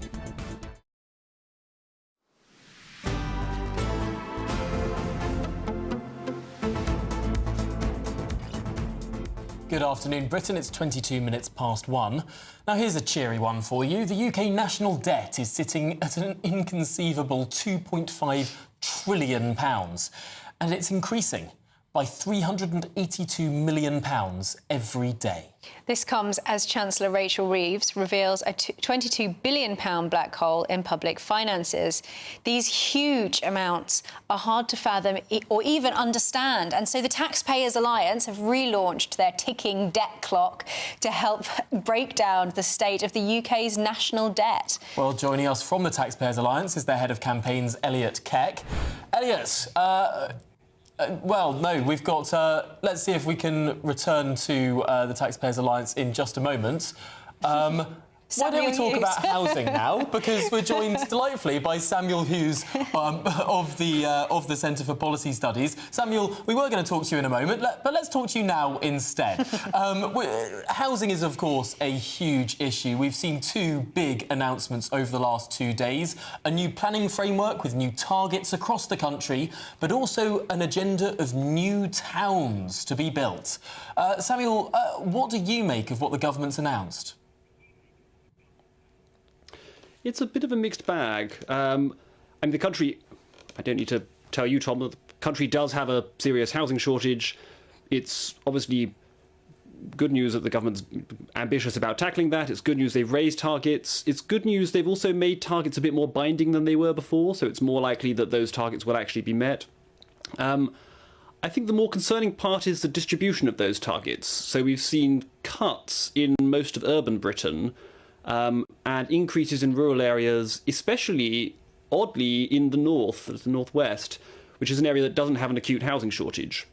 So that's peculiar. Now, because a lot of people sitting at home might say... Sorry, Samuel, I think there might be a delay on the line. I just want to get this... A lot of people at home might be saying, hang on, isn't this a just thing? Isn't this a levelling up thing? Why should London get all the houses? Isn't it better to distribute them evenly across the country and give more to the north? I mean, that may be the thinking behind this, and there is a case there. The complications are, firstly, Britain's housing shortage is really very concentrated in the southeast. The north actually has fairly abundant housing, and it's not clear that house building is the main... I mean, mainly what it needs is jobs and economic activity rather than still more houses to be added. The other thing is, it's only, local areas in a way, housing is good for them, but I think a lot of northern councils seeing their housing targets going up hugely are going to think, well, actually, that's if you could level us up in some other way, that might be more welcome. So I'm not sure that's how it's going to land. I think it's kind of an odd move that they made on distribution. I mean odd that they've been raising targets in the north, less odd they've been raising targets in rural areas. That's a bit more familiar in British politics, that Labour likes to raise targets in rural areas where there are Conservative or Liberal Democrat MPs, and the Tories like to raise targets in urban areas where there are Labour MPs. So that's kind of what you expect, whereas this thing that's gone on about the regional distribution is a little bit stranger. Maybe they've got this sort of attitude of build it and they will come, mistakenly thinking that if you build more houses in the north, it's sort of putting the cart before the horse. You don't have the economic activity up there to necessarily support it because, as you say, there isn't as much demand on housing in the north. They do have ample supply. The house prices are actually quite reasonable up north.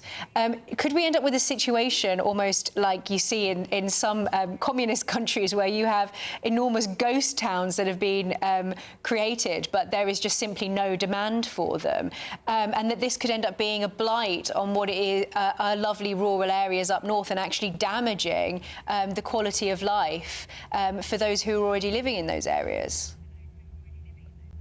I don't think it will get that far. So the housing can only be built, I mean, it's going to be built by private house builders, so they'll only build it if it's financially viable, and if it's financially viable, it will have occupants. So I don't think we're in a ghost town scenario, but we are in a situation, I mean, given the immense amount of political capital and political will Labour has, it's a bit of a pity to see it spending all of that house-building will and that house-building political capital on building in areas where they don't, it's really very low priority, and it's not clear that it's worth the disruption that it's going to cause in those communities, rather than building in areas where the housing crisis is extremely acute. That having been said, targets are going up in the southeast where there is an acute housing shortage. Not in London specifically, but in home counties. So that is valuable, and we shouldn't deprecate that too much.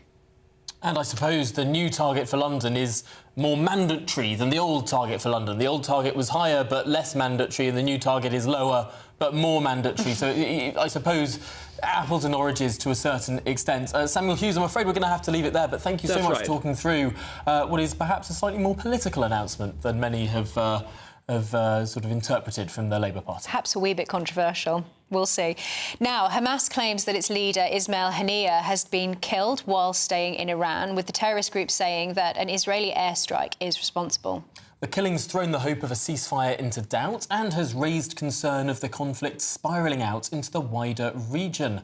Iran and Lebanon have both condemned the actions that have been attributed to Israel. For more on this, we can now speak to former British Army officer and chemical weapons expert, Hamish de Bretton-Gordon. Thank you, Hamish, for joining us. What are the regional implications of this? Because I think many people are worried that this might be a sort of Franz Ferdinand moment, creating a spark that might ignite the entire region. Well, I don't hold to that view, I must say, and I think it sends a hell of a message to the Ayatollahs in Tehran that the political leader of Hamas has been assassinated, under their protection, and that's important because those are the sort of things that these people react to. I tend to agree with Lord Ricketts, who said this morning that actually it gives an opportunity. One of the key things that have been holding back the ceasefire and negotiations is Israel wanting to achieve its war aims, and the number one of those was the destruction or the elimination of Hamas.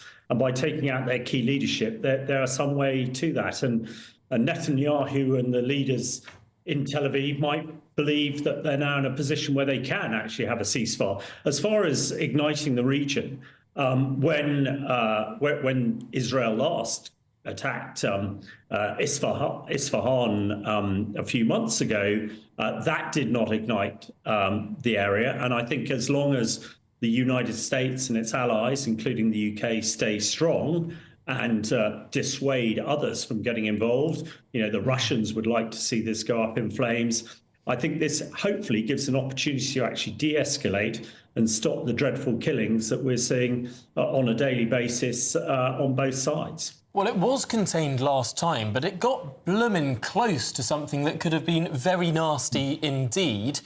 When Israel was accused of striking an Iranian embassy, of course, Iran sent 300 drones and missiles from Iranian territory into Israel. That was, of course, disrupted by Israel's own security, but also the UK, the US and Jordan, a coalition of jets taking down those missiles and drones.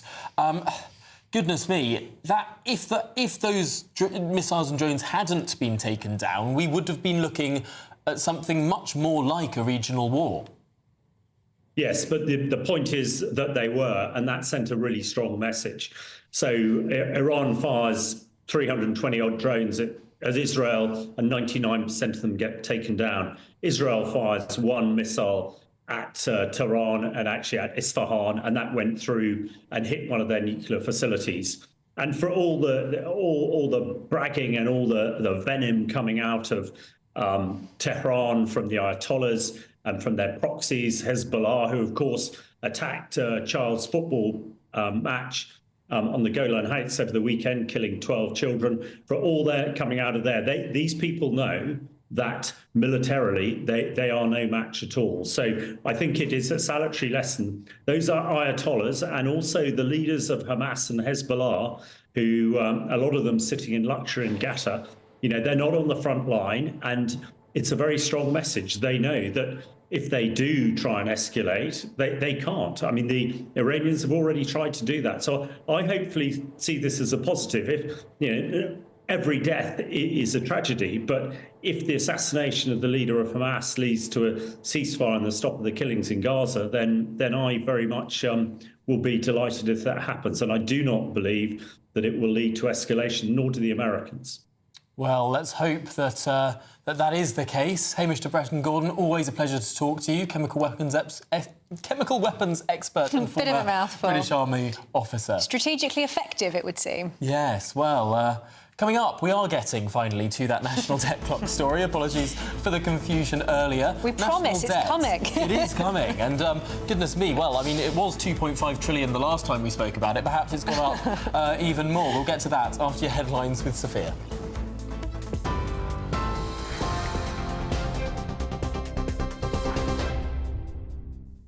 Tom, thank you. Good afternoon. It's 1:32. I'm Sophia Wensler in the GB newsroom. Your headlines.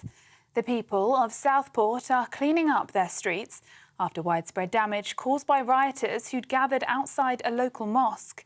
It's after a crowd who'd gathered outside the mosque turned on police, throwing rocks larger than bricks and setting cars alight. They'd been encouraged by false posts on social media which claimed the attacker was Muslim. Nearly 40 officers were injured and 27 were taken to hospital.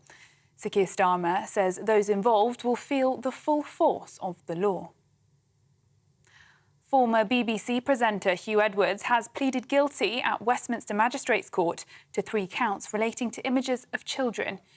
He admitted to receiving 41 images on WhatsApp, 7 of which are the most serious kind. The court heard that he'd taken part in an online chat with another adult man who had sent him the images. Hamas's top political leader, Ismail Haniyeh, has been killed in an attack on the Iranian capital. The terror group is publicly blaming Israel for the strike. It comes hours after Israel killed a senior Hezbollah commander in the Lebanese capital, raising fears of further escalation. Back in the UK, Angela Rayner says Labour was elected on a manifesto to build more houses as she plays down suggestions of a backlash. The Deputy Prime Minister unveiled a plan that'll see mandatory housing targets for local authorities. She's also appointed experts to lead an effort to create a series of new communities of at least 10,000 homes each. And there have been cheers at Team GB's Paris HQ after the women's rowing team struck gold. It was a sensational comeback in a race that looked as if it might be over, with around 250 metres still to come. But a last-minute sprint means they're coming home with Britain's 6th gold medal. Those are the latest GB News headlines for now. I'm Sophia Wensler. More in half an hour. For the very latest GB News direct to your smartphone, sign up to News Alerts by scanning the QR code or go to gbnews.com/alerts. Cheers Britannia Wine Club proudly sponsors the GB News Financial Report. And here's a quick snapshot of today's markets. The pound will buy you $1.2835 and 1.1851 euros. The price of gold is £1,885 and 67 pence per ounce.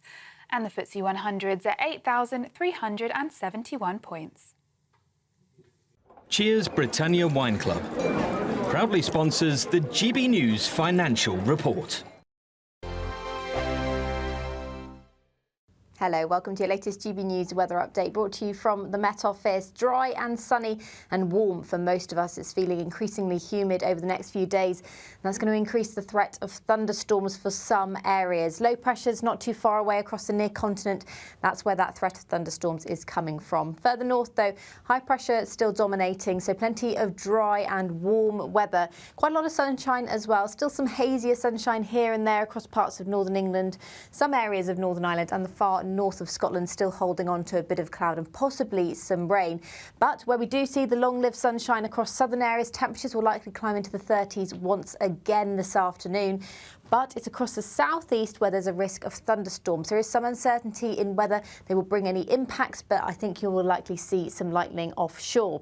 Further north, though, no risk of thunderstorms across Scotland. It's likely to be a slightly warmer evening this evening than last night. It was quite a chilly night, actually, across Scotland compared to elsewhere in the country. So temperatures in the mid-teens, 20s for some areas of central southern Scotland, and some cloud around, but mainly a dry and pleasant evening for most of us. But there's still this threat of thunderstorms and a warning in force for the southeast throughout this afternoon and into this evening. But the threat really does increase overnight tonight as an area of thunderstorms develops across parts of Wales and across the southeast. And those will push north and eastwards overnight. So there's a wider area that's covered by this thunderstorm warning. We could see some localised impact due to flooding, lightning and some fairly large hail as well. And it's going to be a humid night for most of us. As I said, a milder night tonight across Scotland than last night as well.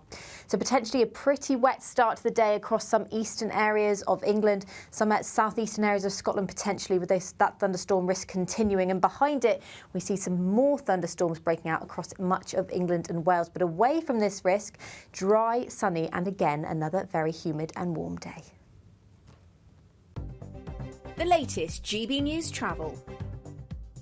I'm John Vincent. On the M80 northbound in Stirling, the exit slip road is closed for emergency repairs at junction 9 Bannockburn. Slow for the M11 northbound in Essex. It's all due to a broken down van between junction 5 Loughton and 6 for the M25. Long delays on the M20 coastbound in Kent due to an earlier accident at junction 7 for Maidstone.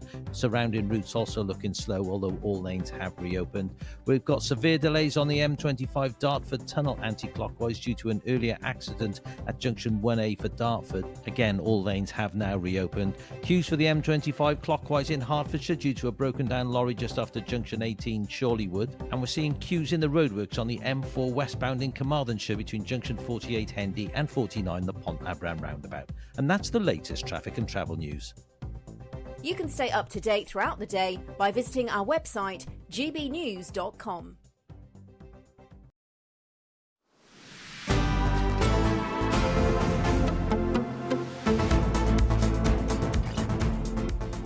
Good afternoon, Britain. It is almost 20 to 2. So now the national debt for the UK is sitting at around an inconceivable £2.5 trillion, increasing by £382 million per day. Well, I mean, that is inconceivable. Well, it's 2.5 trillion. That's what a trillion looks like, by the way. I can't even count that high in terms of those number of digits in a row. It's nauseating to look at that number. 2 trillion 536 billion and counting 428,574,000. Oh no, now it's more. It's going up every bloomin' second.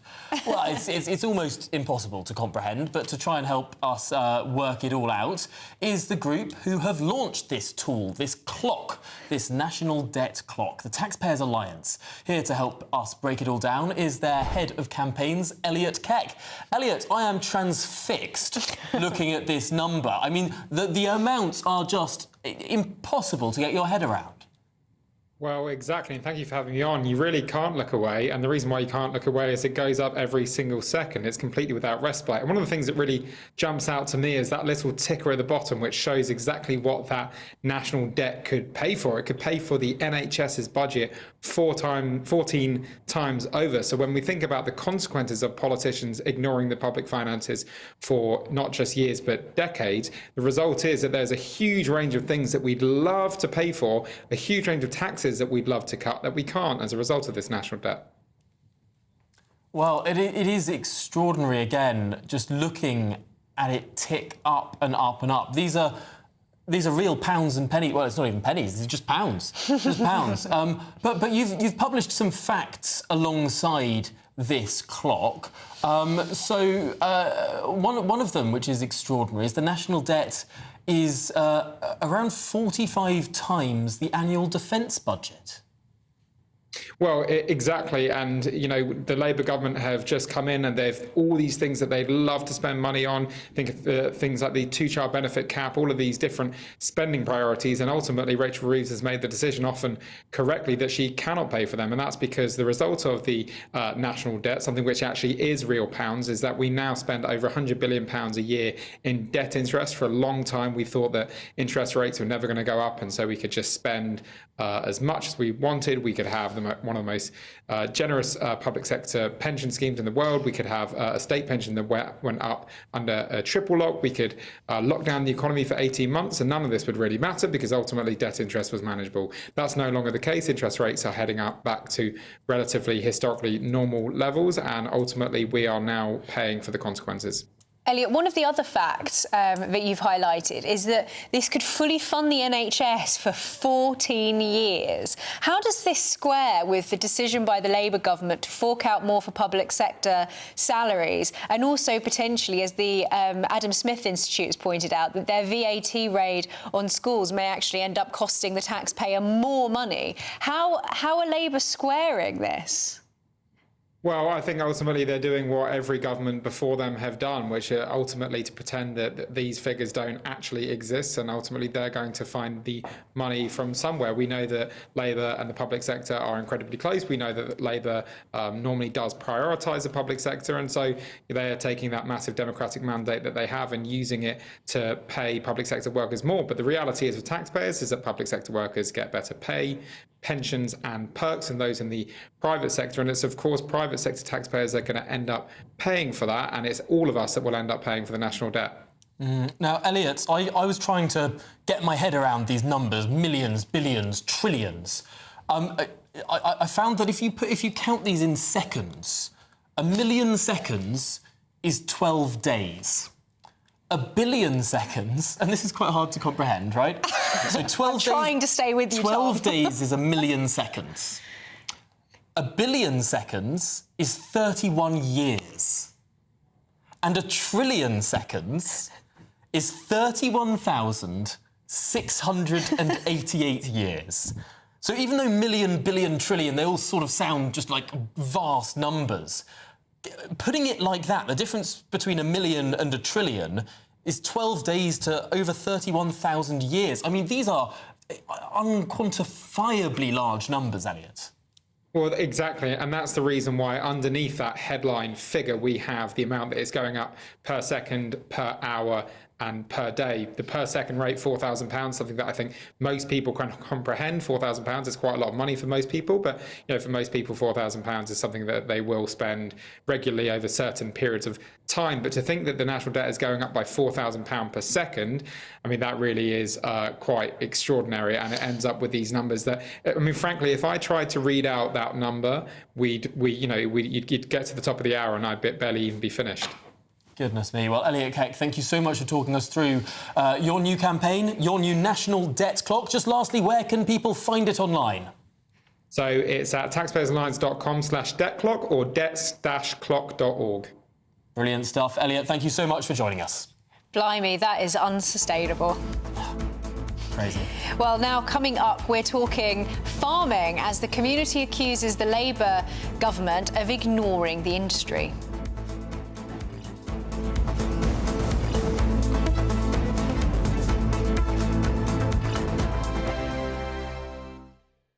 This is GB News, Britain's news channel.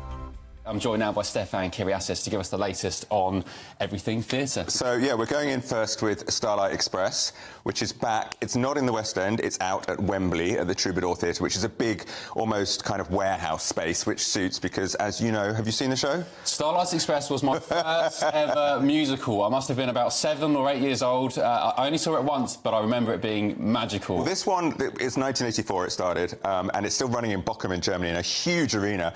So basically what we've got, they've slightly tweaked it, and there's a little boy or little girl, depending on the cast, going to bed, obsessed with toy trains and dreaming of trains. Everybody is dressed up.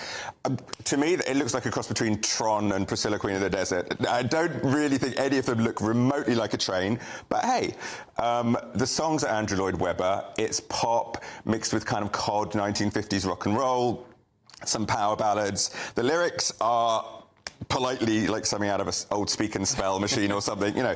He's a steam train, they're out of date, he's being bullied by the diesel and the electric, and he falls for this carriage, the first-class carriage, new girl Pearl, and he wants to impress her, so he enters a race, and that's pretty much it. And when the races happen, all these barriers come up around where we're sitting, the lights are flashing, the music's thumping.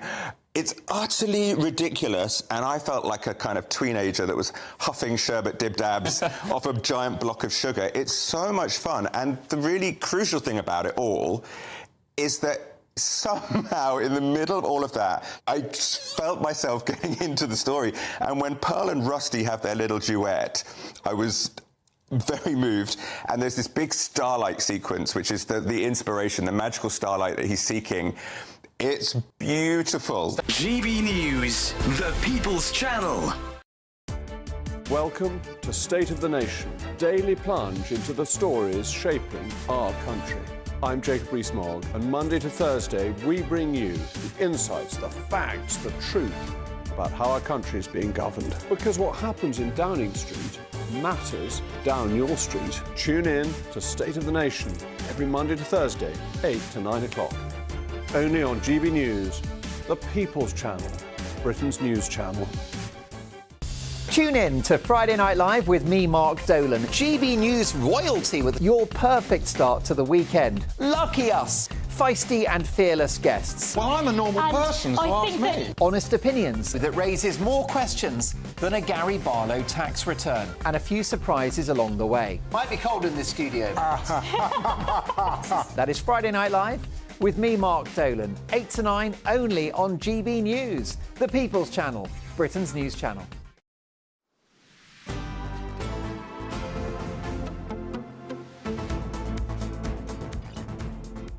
Good afternoon, Britain. It is almost 10 to 2. So now we're going to be talking about farming. Farming in the UK has seen a massive drop in income, but Northern Ireland saw a huge reduction from 609 million to 340 million between 2022 and 2023. Well, many farmers are now concerned about their ability to survive and invest in the future. They're worried that that's all over, with serious concerns about the UK's food security that must be addressed. Our reporter Doogie Beattie has found out some more. We're down now to the average crop farmer income last year was predicted to be 11,500. So that's about 1/5 of the average household income in Northern Ireland. So we're working for double the hours for very, very little income, and that's not sustainable. Richard Orr is a farmer that is now working for much less than minimum wage, and points to imports on certain markets and higher input costs. Our input costs drastically rose at the same time when when crop value rose a couple of years ago, and that has been very slow to come down, our fertiliser, our energy, our electricity, our fuel. So that knock-on effect of the reduction now in prices for the product we're selling. Last year was a very poor year for crop yield due to the weather, and yet we still have high input costs, probably 50–60% more than what they usually were. President of the Ulster Farmers Union, William Irvine, has seen many struggling farms and has concerns over food security. Every business has bad years. Now agriculture is surviving on the occasional reasonable year. For too often we either losing money or just scraping by, and it really puts into question the sustainability of our industry, and that puts into question the food security of the United Kingdom. Over the last 24 months, retail prices have risen by over 18%, and farmers insist they are not profiting from the record retail numbers. The consumer doesn't need the food to rise anymore. We need the food price that we receive at the bottom to be more equally shared, and we can manage that far better. The guys in the middle are taking too much, and they know they can get away with it. In 2019, Theresa May agreed to net zero by statute, and there is a lack of knowledge or joined-up thinking around costly fertilisers.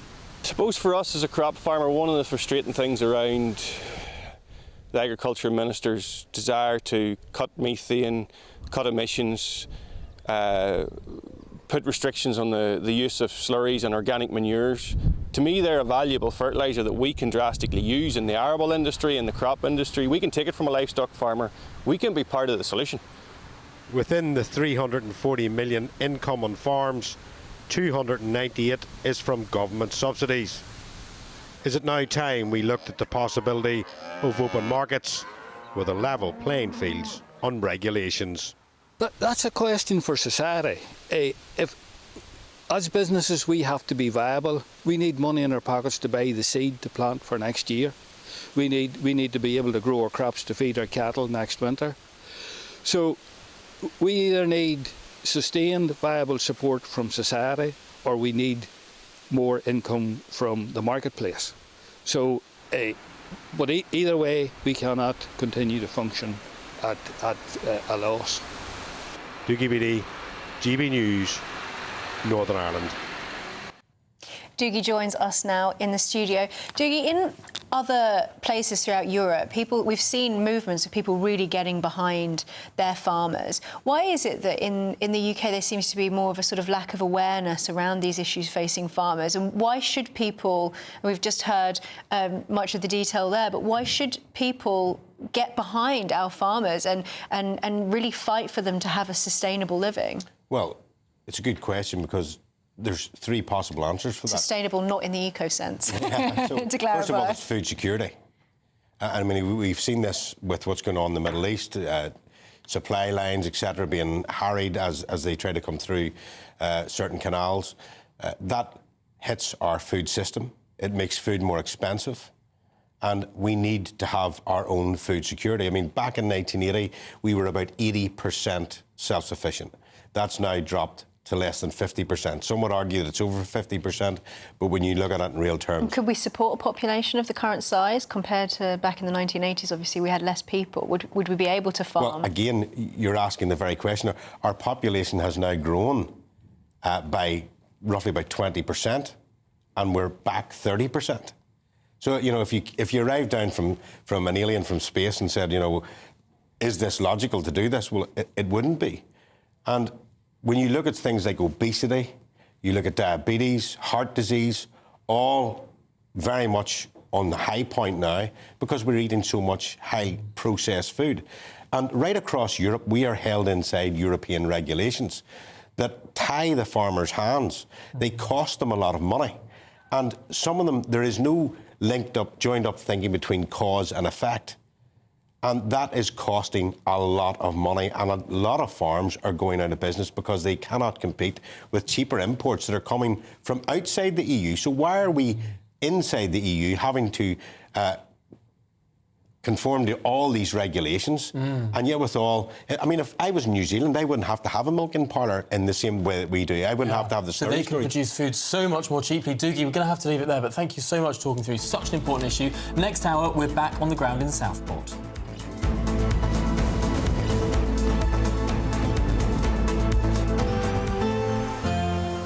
A brighter outlook with Box Solar, sponsors of weather on GB News.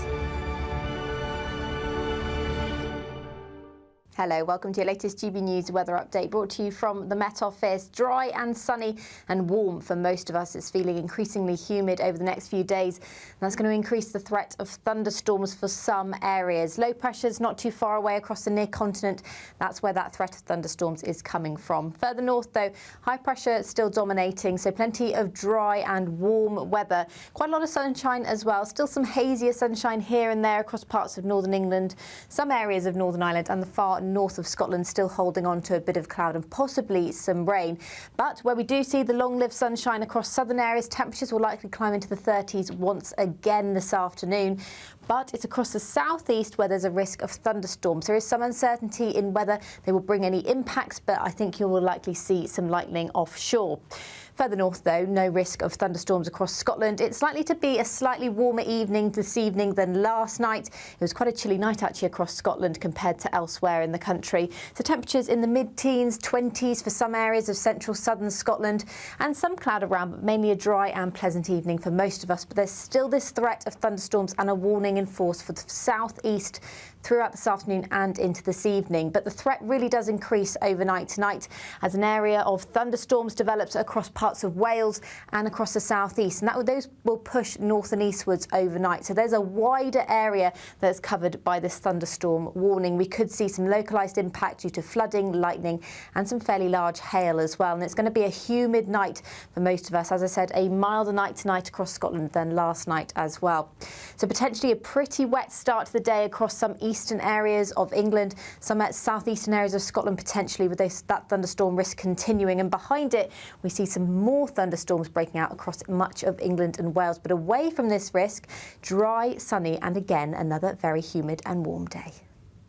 That warm feeling inside from Boxed Boilers, sponsors of weather on GB News. Celebrate a spectacular summer with your chance to win an incredible £30,000 in tax-free cash in our Great British Giveaway. It's the biggest prize of the year so far, and it's totally tax-free. What would you spend that on? Luxury holidays, a new car, or just put it away for a rainy day? Whatever you do with £30,000 in tax-free cash, make sure you don't miss out on a chance to make it yours. For another chance to win £30,000 in tax-free cash, text cash to 63232. Text costs £2 plus one standard network rate message. You can enter online at gbnews.com/win. Entries cost £2, or post your name and number to GB07 PO Box 8690 Derby DE1 9TT.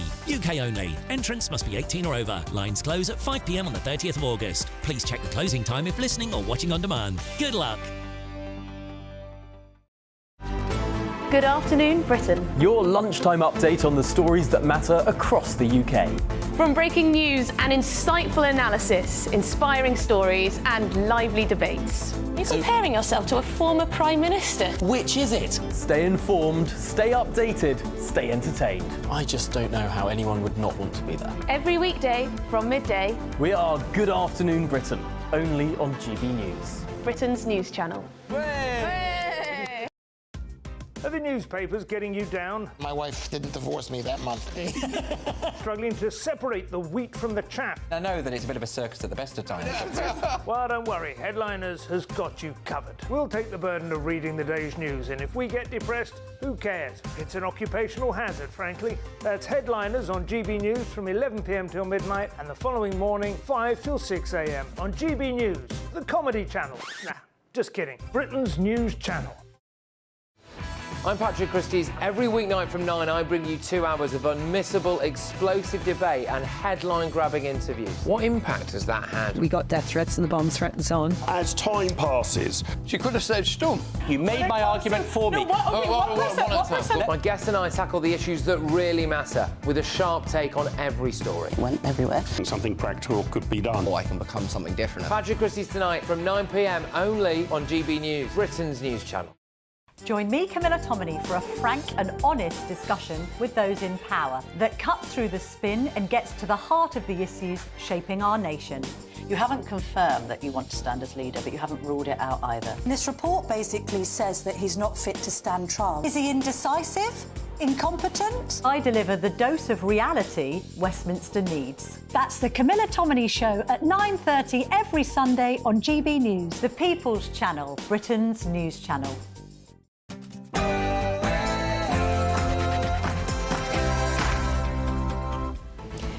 Good afternoon, Britain. It's 2 o'clock on Wednesday, the 31st of July. I'm Emma Webb. And I'm Tom Harwood.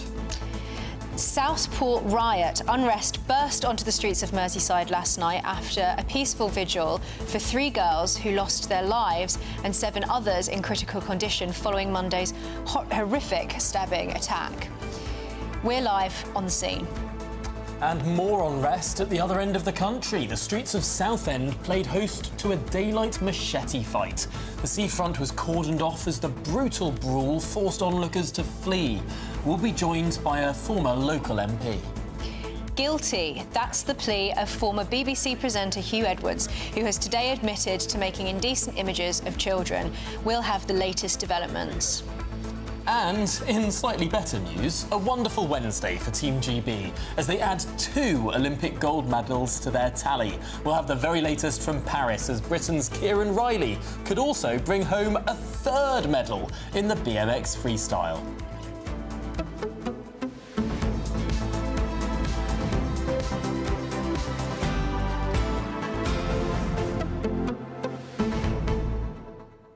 I'm really hoping that Kieran Riley does very well with his BMXing.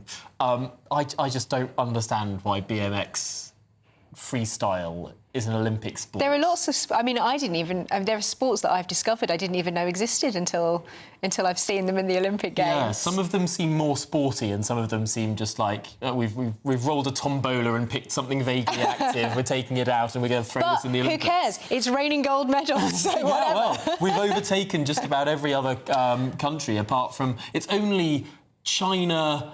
France and one other country that's ahead of us now in the medal table. I think the US have done very well in the gymnastics. I think I might be wrong. I haven't actually been watching any of it. I have to confess. We don't have to. I can just talk amongst yourselves for a second.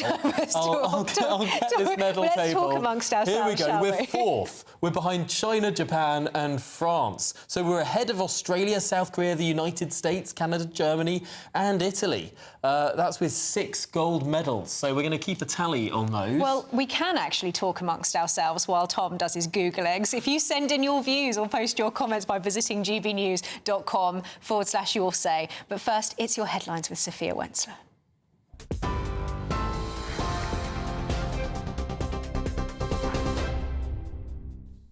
Emma, thank you. Good afternoon. It's 2 minutes past 2. I'm Sophia Wensler in the GB newsroom. Your top story this hour, the people of Southport are cleaning up their streets after widespread damage caused by rioters who'd gathered outside a local mosque. Sir Keir Starmer said they'd hijacked a peaceful vigil and insulted the community as it grieves for the 3 young girls who were killed in Monday's stabbing attack. And he warned they'd feel the full force of the law. It started when a group of around 300 people who'd gathered outside a mosque turned on police, throwing rocks larger than bricks and setting cars alight. Many were supporters of the English Defence League and were not from Southport. They'd been encouraged by false posts on social media which claimed the attacker was Muslim. Nearly 40 officers were injured and 27 were taken to hospital. Jenny Scancoombe, whose daughter Elsie died in Monday's attack, pleaded on social media for the violence to end, saying the police have been nothing but heroic. They and we don't need this. Liverpool Mayor Steve Rotherham says people must avoid jumping to conclusions. The community here is very close and tight-knit. And what we saw last night was infiltration by people from all over the country, stirred up by social media, and then whipped up into a frenzy whereby they were attacking the very people that everybody earlier in the day was celebrating for being the heroes, for running towards danger. And it leaves a very sour taste in the mouth that these people believe that they can come here and divide our community. They won't be doing that, and the haters won't win out. In other news, Hugh Edwards has pleaded guilty at Westminster Magistrates Court to 3 counts relating to images of children. It's a significant fall for the 62-year-old, who was once the BBC's most senior news presenter. He's now admitted to receiving 41 images on WhatsApp, 7 of which are the most serious kind. The court heard that he'd taken part in an online chat with another adult man who sent him the images. Hamas's top political leader, Ismail Haniyeh, has been killed during an attack on the Iranian capital. The terror group is publicly blaming Israel for the attack. Israel hasn't commented yet, but has previously vowed to eliminate Hamas's leaders. The US says it's working to ease tensions, but confirmed it would help defend Israel if it were attacked. The strike on Tehran comes hours after Israel killed a senior Hezbollah commander in the Lebanese capital of Beirut. Israeli officials say he was behind Saturday's rocket attack on the Golan Heights, which killed 12 people, mostly children.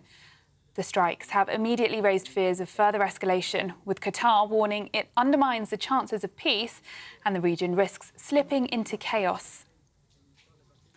Back in the UK, Angela Rayner is playing down suggestions of a backlash against the government's house-building drive as she launches a new towns task force. The Deputy Prime Minister told MPs yesterday the government was restoring mandatory housing targets for local authorities after they were scrapped by the Conservatives. She's also appointed 2 experts to lead an effort to create communities of at least 10,000 homes each. Housing Minister Matthew Pennycook told GB News the government has its work cut out for them. Inheritance we're picking up is absolutely dire. We're looking at new housing supply dipping under 200,000 homes a year, partly due to some of the changes the government made late last year, abolishing mandatory housing targets, which we reversed in the changes we made to national planning policy yesterday. So it's a 5-year target. It's stretching. We think it's achievable, partly because of those changes we made yesterday.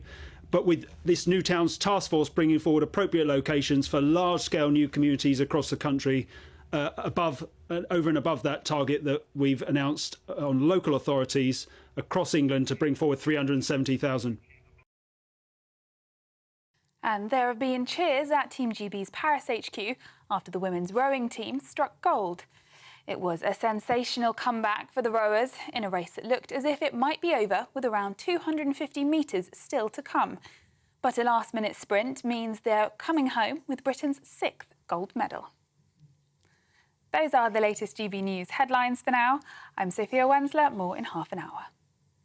For the very latest GB News direct to your smartphone, sign up to News Alerts by scanning the QR code or go to gbnews.com/alerts.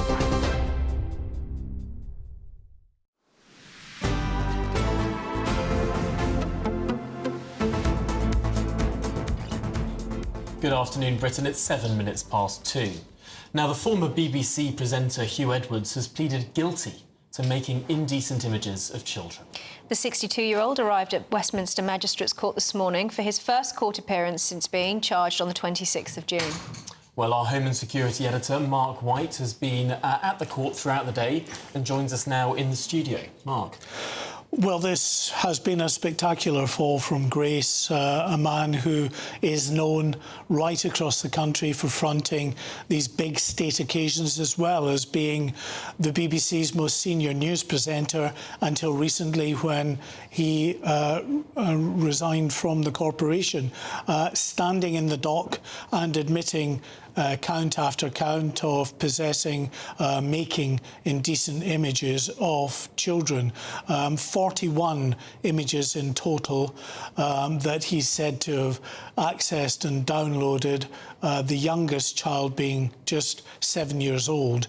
The authorities believe they've not been able to trace that child, so they don't know for sure, and the oldest being 15. 7 of the images relate to what they call Category A, which is the most serious in terms of the images of sexually explicit images of minors. There are a dozen Category B images, and there were 22 Category C images. So he pleaded guilty to all 3 counts, and what has happened now is that Hugh Edwards has been released on bail, and he'll appear back again at Westminster Magistrates Court on the 16th of September. At the moment, they are delving into his background to get these sentencing reports prepared to determine the character of the man, any previous offending behaviour, the well-publicised issues around mental health, and also weighing up the fact that he pleaded guilty to these charges at the earliest possible opportunity. Should we be expecting the BBC to issue some kind of comment on this? I don't think so. The BBC commented at the time, of course, last year when there were allegations well publicised around the former presenter at that time, and of course he then was suspended. He had a mental health episode, we're told, and at that time the corporation spoke about that. They launched their own internal review. What we can say is that the allegations from last year are not related to these latest offences that he has now pleaded guilty but to. Presumably it's because of that whole scandal that these have now come out of the woodwork. Well, because he's pleaded guilty today, the real detail of the charges and how the offences came about have not come out. So it's perfectly possible that they may have had access to his phone at some point and found this. I think it's also possible that they may have had someone come forward that has provided information. That will come out when we get to the point of sentencing, when the prosecution is allowed in a bit more detail to give more on the case. Now, it's a slightly confusing charge, making indecent images of children. What does that mean in legal terms? Yeah, the prosecution and the defence actually in this case clarified a bit around that in court. So the prosecution said that it doesn't necessarily mean the act of making the images, but certainly accessing them and downloading them, which appears to be what happened. Messages sent to him on WhatsApp by another man as yet unnamed. We don't know if this individual is facing any charges or not, but images that were sent to Hugh Edwards, that he accessed 41 at least of those images and appears to have looked at them and downloaded them, a mixture of still images and videos. What is the expected timeline on this as we go towards sentencing, or is this a case of sort of how long is a piece of string, the investigation could drag on, or is there a sort of standard amount of time? Well, he's on unconditional bail until the 16th of September, and then he'll appear back in court. At that point, the magistrate will receive the sentencing reports, and he may sentence at that point, or it may be deferred not to his court, but to a higher court, to the Crown Court, because potentially for these types of offences, at the more serious end, he could be looking at 10 years in prison, is the maximum. But because of the guilty plea, because of the otherwise good character and other aspects that the judge may take into consideration, including the vulnerability around his mental health issues, that might mean that there's a much reduced sentence. And if it is 12 months or under, then a magistrate will deal with it at that court and not refer it up to the Crown Court. Now, Mark, we're looking at images here of quite unusual images for someone that's been accused of such heinous things, because he parked a little way away from the court and made this long walk through a throng of press towards that entrance. Yes, I mean, some people there described it to me as, you know, quite arrogant, but I wouldn't categorise it. I'm not in his head, I don't know. But I suspect that probably what he was doing was trying to not have an image of him scuttling into court, just running out of a taxi or a car and straight through the front door. That, you know, he's from the news business, he knows how it works, they want to get their photographs, he's walking in, he's fronting it up, basically, and pleading, putting his hands up and pleading guilty. That's what I saw in those images anyway, but regardless, it was an absolute... I've been in some scrums in my time, and that was one of the team that was with Hugh Edwards. I saw pushing a photographer quite forcefully to the ground, smashed up his camera. Wow. I don't know if anything will come from that, but yeah, it was... what you can see was surrounded by police officers who were trying to push forward. It's quite an agitated team around. Yeah, but I mean, to be fair, it's difficult in a scrum, and those who work these scrums regularly know it's a bit of rough and tumble. You got to get in there to get your picture, and they know that on occasions you get pushed and you get pushed back. You can lose your balance. You trip and fall. But it is, they call it a bun fight. That's exactly what it is. People scrambling to get the very best shot, as unseemly as that looks to the outsider. Goodness me, well, Mark White, it's an extraordinary story. Thank you so much for talking us through it. Now, Shadow Chancellor Jeremy Hunt has claimed that Labour's planned tax rises. Labour has planned tax rises, from the get-go. This follows Chancellor Rachel Reeves admitting that taxes will rise in the upcoming October budget, although she says Labour will stick to their pledge not to raise VAT, national insurance or income tax. Well, joining us now from Westminster is GBNews political editor Christopher Hope. Because, Chris, what we saw earlier this week was potentially the Chancellor rolling the pitch, preparing us all for some pretty significant tax rises. That's right. Hi, Tom. Hi, Emma. That's right. And we heard, didn't we, this £22 billion black hole that the Chancellor said she'd found. And that's prompted a row, a war of words, with Rachel Reeves saying that the former Chancellor, Jeremy Hunt, had lied about the state of the finances, lying even to Partygate. Jeremy Hunt's come out fighting. He's not having any of this. He was seen by many as a bit of a fair dealer, certainly on the Tory side, in trying to put right some of the more difficulties caused by the Liz Truss time in office. Friends of Jeremy Hunt have told me this lunchtime that Rachel Reeves is an old-fashioned socialist economist. All this idea of a new Labour Chancellor is for the birds, his friends say. They think she's shown her hand properly. We'll next hear from these two individuals in the first week of September, when we'll have those Treasury questions ahead of the budget on October the 30th. But I've been doing my own bit of work on this, remembering back to an interview that I did for GB News back at the end of May, when I asked Rachel Reeves what her plans were for taxation. And she gave us this answer on wealth taxes, which could come back to haunt her. Nothing on wealth taxes yet. Is that that's the treasure chest you're keeping locked up? Labour will not be introducing wealth taxes. On homes, that kind of thing, capital gains tax? Labour are not going to be introducing wealth taxes. Indeed, Chris, we've set forward our plans and they are all fully costed and fully funded. And there will be nothing in our manifesto that requires any further increases in taxation.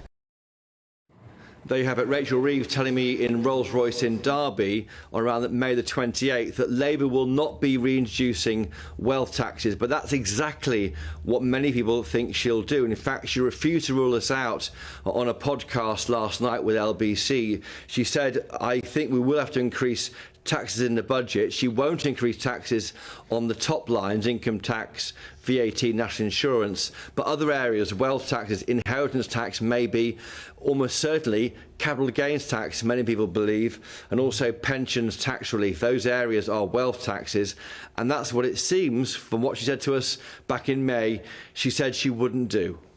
That is an extraordinary thing to pull back up, Chris. Thank you for finding that. No wealth taxes, said when she was Shadow Chancellor, said Rachel Reeves, and now she's not ruling out wealth taxes, perhaps capital gains tax. As we know, the Labour Party. The honeymoon period is over. They're already going back on their word. The Labour Party's sister party in Canada, under Justin Trudeau, has just raised capital gains tax by double digits. No doubt they're looking to do something similar. I'd be very surprised if they weren't. So that seems like it's already rowing back on something said in the general election. But Christopher, we've got to look at the other side of the aisle as well. Some bad news in the press about Kemi Badenoch. That's right, Kemi Badenoch is one of 6 Tory challengers to replace Rishi Sunak, and she's a favourite according to the bookies. The Guardian have put some reports about into their newspaper today. 3 officials have come forward from her private office when she was the business secretary, saying they felt bullied and forced out, and the allegations are there in the Guardian. For her part, Mrs Badenoch has hit back strongly. She calls them smears, and she says that her campaign to be the next Tory leader has clearly spooked the lefties, in her words, and she says that no formal complaints were ever made by these individuals. So I think what we're seeing now is the beginning of a scrutiny of the 6 people or so who want to succeed Rishi Sunak, and the first target for those on the left, you might argue, has been Kemi Badenoch, who's a favourite to get the job. Thank you so much for joining us live from Westminster. Now, coming up, Southend machete madness. We're speaking to former MP for Southend after this.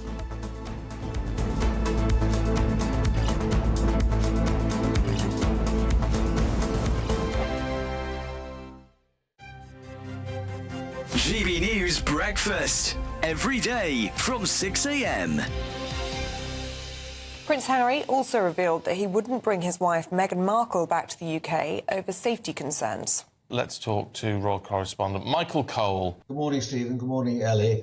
I mean, they live in California. I'm not sure what the murder rate is there, but that's a more dangerous place than Britain's at any time of the day. And of course, he compromised his own safety when he said in his book, Spare, his autobiography, which was Ghost Britain, that he'd personally killed 25 Taliban when he was serving with the British Army in Afghanistan. Well, that painted a target for life on the back of himself and his family, which was a very unwise thing for him to do. The other thing which struck me, it was that he invoked the name of the late Queen, saying that he'd had several conversations with his grandmother, and she'd been very, very supportive in his battle. He sees himself, and it's the word he's used, as a dragon slayer against the popular press, the tabloid press, and he's continuing with that. Of course, his brother, Prince William, has settled, but also in the programme was Hugh Grant. Now, Hugh Grant also has settled, as indeed did I, when I received an apology from News Group. I believe in a free and unfettered press.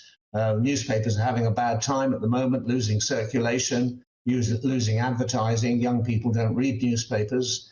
And so I felt that the right thing to do was to settle. I didn't want to take punitive action against newspapers. GB News, the People's Channel.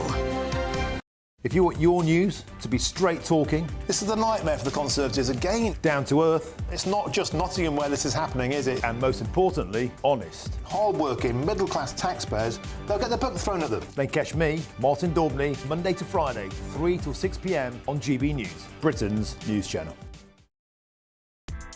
Join me, Nana Akweer, for an informative, interactive news programme with a difference. It's fun. It's true. You're not wrong. No one will be cancelled. Lovely. Join me from 3 p.m. every weekend, only on GB News, Britain's news channel.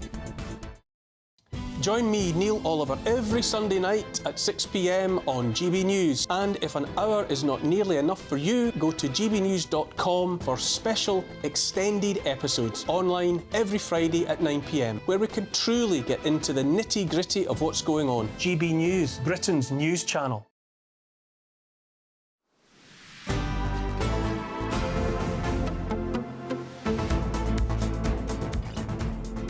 Good afternoon, Britain. It's 23 minutes past 2.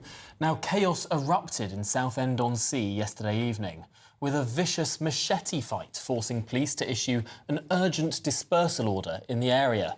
You can see from these shocking images masked men brandishing huge knives. They attacked each other in the open. And Essex police have confirmed 8 people have so far been arrested. Joining us now is former MP for Southend West, Anna Firth. Thank you, Anna, for joining us. What did you think looking at these images as the former MP of the area? Well, I was absolutely appalled and shocked, and I think it would be terrifying. This was happening in broad daylight, about 7 o'clock in the evening, a time when lots of families in the summer are still on our seafront. You can see Adventure Island, our major theme park right behind, where you would have families enjoying everything that Southend has to offer. And for this to be going on is totally unacceptable. And, we've got to do more to stop these gangs even getting to Southend. As the MP, this was a major focus for me for obvious reasons, given what happened to my predecessor. And one of the things I campaigned for, working with the police, was knife poles, so that when gangs come to Southend, and unfortunately it is part of our seaside town's history that gangs do tend from time to time to come and to have a rumble, we have to have the resources and the knife poles at the stations to take these weapons off these thugs before they get anywhere near our seafront. And, we've got the resources. I campaigned for the resources, and that's what we need to be doing. And you mentioned your predecessor there, Sir David Amess, who, of course, was murdered in a knife attack. Given your knowledge of the local area, just for people who might not really understand seeing these images, what actually is going on in Southend that would lead to shocking images like this? Is this gang warfare, as we were discussing earlier with a knife crime campaigner? Is this turf war stuff? Is this people coming from outside of the area? Why are we seeing this sort of thing on the streets of modern Britain? Yeah, so I think the first thing I want to say, as a resident here in Southend and Leigh-on-Sea, is that these are isolated incidents. This isn't happening every day in Southend, but what did happen yesterday was gangs coming into our area from outside the area. Typically, they come on the train because, of course, they want to drink, and they are bringing these horrendous weapons. You can see a long machete there. You can see another big knife. You can see a flail. And these, what we have to do is get more cross-authority working between British Transport Police, the Met, and our own police officers to intercept these gangs and to avoid them even getting onto our seafront and doing things like this. This is particularly ironic because on Sunday evening, I was in Southend High Street along with many other people bidding the Knife Angel farewell. I campaigned with the Police and Crime Commissioner for the Knife Angel to come to Southend. As you know, that is a national monument which raises awareness of knife crime, and the whole point of it accompanies the statutory instrument that I got laid in January in Parliament, which expands the definition of zombie knives. The whole point of all of that was to raise awareness and get these knives surrendered. And for me, it's unbelievable that within 48 hours of us bidding farewell to the Knife Angel, we've got this on our seafront. And I sincerely hope that this will be the last such incident this summer, because this is unacceptable. It is shocking to watch. I'm transfixed every time I see these images, Anna. But I wonder, what is it about the seafront, a place that you'd associate for families, for children, in front of Adventure Island, no less, where you can see the attractions there for children? Why are people coming from much more urban areas, it seems, to our seaside resorts? Yeah, I mean, as I said, Tom, unfortunately, there has been quite a long history of gangs coming to Southend from time to time. You might remember a film, probably you're way too young, Tom, but there was a famous film called Quadrophenia about the fights that used to take place between the mods and the rockers. Now, that sort of thing used to go on from time to time in Southend, but it didn't take place like this is, actually on our seafront in an area where, we've got families who will be enjoying our seafront. So, we have got, as I say, the key thing here, and this is what we were campaigning to do this summer with laying this new statutory instrument with the surrender scheme, comes into force in September. We have got to take these weapons off these thugs before they get anywhere near our seafront. It's a strong message. Anna Firth, former Member of Parliament for Southend West, really appreciate you talking through this issue with us. It is shocking every time I see it. And I just can't get my head around how people would think that this is a productive or a fun or I mean, how hollow does your life have to be? I don't think that's... To need to get a kick out of trying to machete. I don't think that's really where their mind is, of thinking about being productive or whatever. I think this is a... Are they just filling the time? Well, I think probably for them it's probably quite a meaningful activity in the sense that you don't go out with a machete and fight like that unless you really have a very kind of like tribal.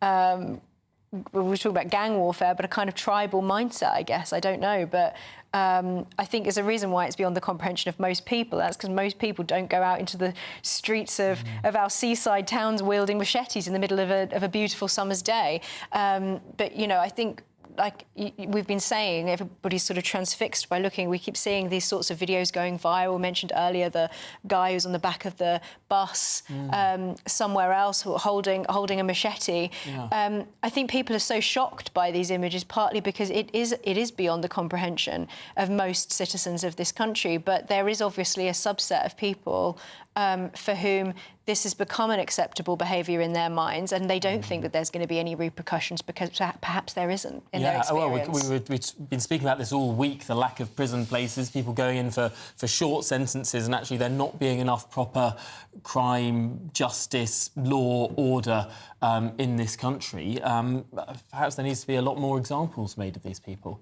But coming up, it's time to move away from Southend-on-Sea and instead hop across the channel and say bonjour to Paris for an Olympics check-in. How many gold medals are we on now? Well, we'll get to that after your headlines with Sophia.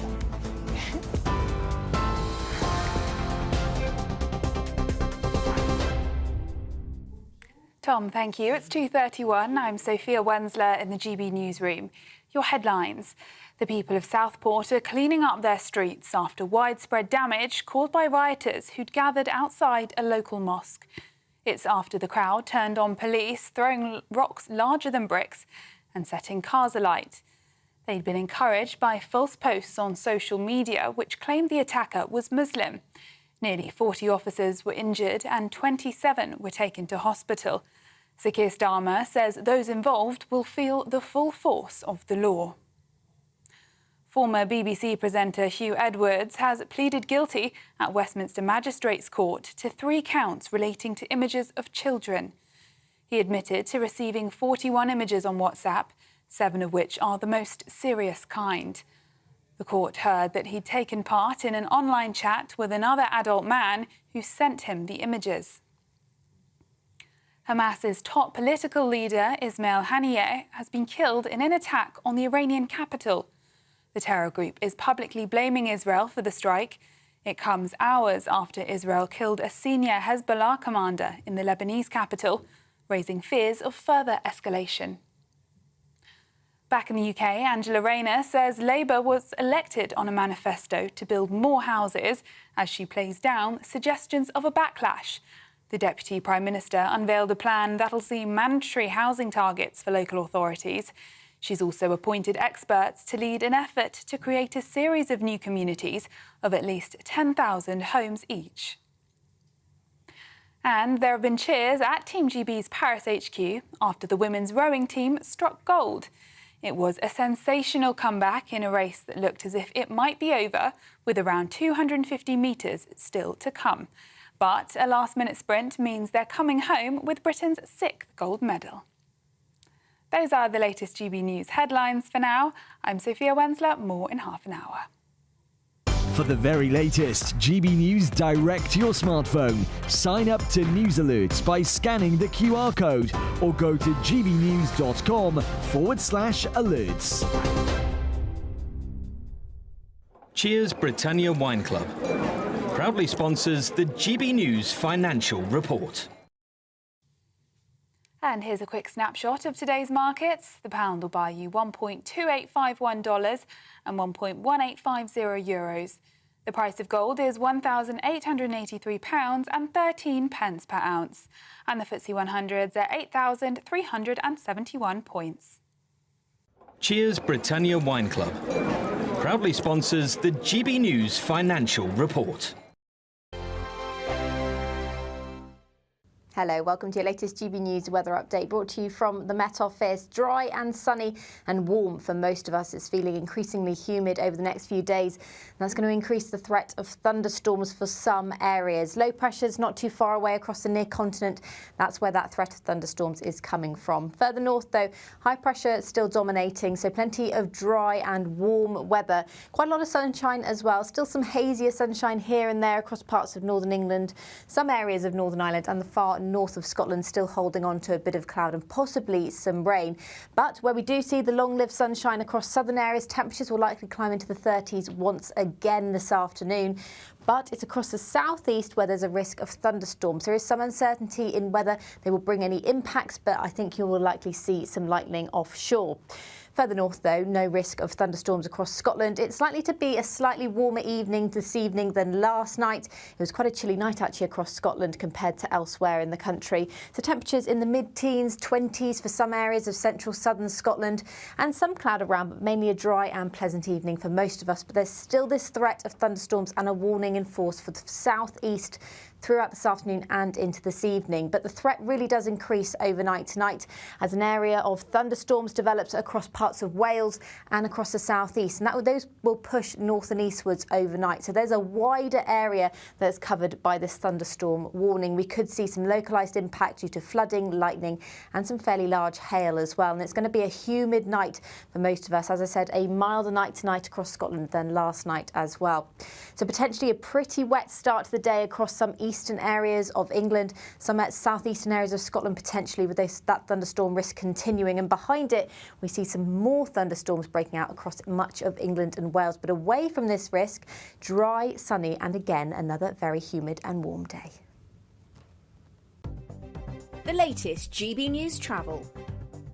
Good afternoon, I'm John Vincent. Queues on the M62 westbound in West Yorkshire. It's all due to an earlier accident at junction 27, Gildersham. Slow for the M60 anti-clockwise in Manchester at junction 15, the Swinton interchange. We've got the usual delays on the M5 northbound to join the M6 at junction 8. Long delays in Kent on the M25 Dartford tunnel anti-clockwise. It's all due to an earlier accident at junction 1A Dartford. Also in Kent, we're seeing slow traffic on the M26 westbound at the intersection with the M25 at junction 5. Queue in traffic for the M25 clockwise in Hertfordshire between junction 22 St Albans and 23 for South Mims in the roadworks area. And roadworks also causing slow traffic in both directions on the M4 in Carmarthenshire between junction 48 Hendy and 49 the Pont Abraham roundabout.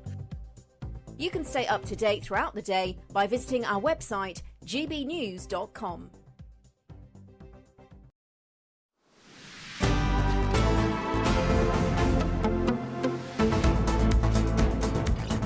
Good afternoon, Britain. It's 37 minutes past 2, and that means it's almost 3 o'clock. What happens at 3? It's Martin Daubney, of course. He's coming up next. And Martin, what's on your show? Can I first say, excellent show, you guys. You've been really expansive and thoughtful about how you've been talking about Southport and Southend. I think that's the question today. It's time to declare a national knife crime emergency. No more nonsense, no more mollycoddling, no more namby-pamby messing about. It's time to get tough. Zero tolerance, mandatory jail cells. If we can be accommodating to asylum seekers by turning RF Wethersfield into a asylum seeker centre, let's convert it into a mega jail like Sir Keir Starmer wants, but specifically for knife criminals. And while we're at it, why don't we lift reporting restrictions from all 18-year-olds down to 16? If the Labour Party thinks you're old enough to vote and mature enough to vote age 16, surely age 16 you're old enough to take responsibility for your criminal actions. Lift reporting restrictions in courts. Lift the frustrations that are sending the British public to boiling point over this cancer of knife crime. It's dividing communities. It's destroying the fabric of Britain. It's making us ask questions about our political class, our media class. And I spoke to my father last night, his 86th birthday, so I don't recognise my country anymore. I think we're at that point where we need firm, decisive action, or Britain, as we know it, is going to be forever lost. That time is here. This week's terrible events surely should act as a wake-up call to make us all take notice. Really, that's the big conversation today. I'll have experts with 20 years plus of knife crime experience. I'll also speak to a young black lad, a beautiful boy from a community who says that these communities are failing Britain. They're bringing shame on themselves, and they also need to take responsibility for their own actions. No nonsense. 3 till 6 p.m. Goodness me, Martin, mega prisons and lifting these restrictions. Sounds pretty bang on to me. You're speaking our language here, Martin. Really looking forward to it. Sounds like a manifesto on which the country should take up. But yeah, that from 3 o'clock. Looking forward to it. Now, Andy Murray and Dan Evans have kept their Olympic dreams alive, reaching the doubles quarter-finals in Paris. The pair once again had to go down to a deciding third set to beat Belgium, but Murray's hope of ending his career with an Olympic medal is still on. It follows another dramatic morning for Team GB as they added 2 more gold medals to their haul. Let's hear now from sports broadcaster Chris Scudder, who joins us now. What's the latest, Chris? Medals coming thick and fast. Not just 2 golds, just got a silver in the BMX bike. That's the thing where they go up the ramps and throw the bike around.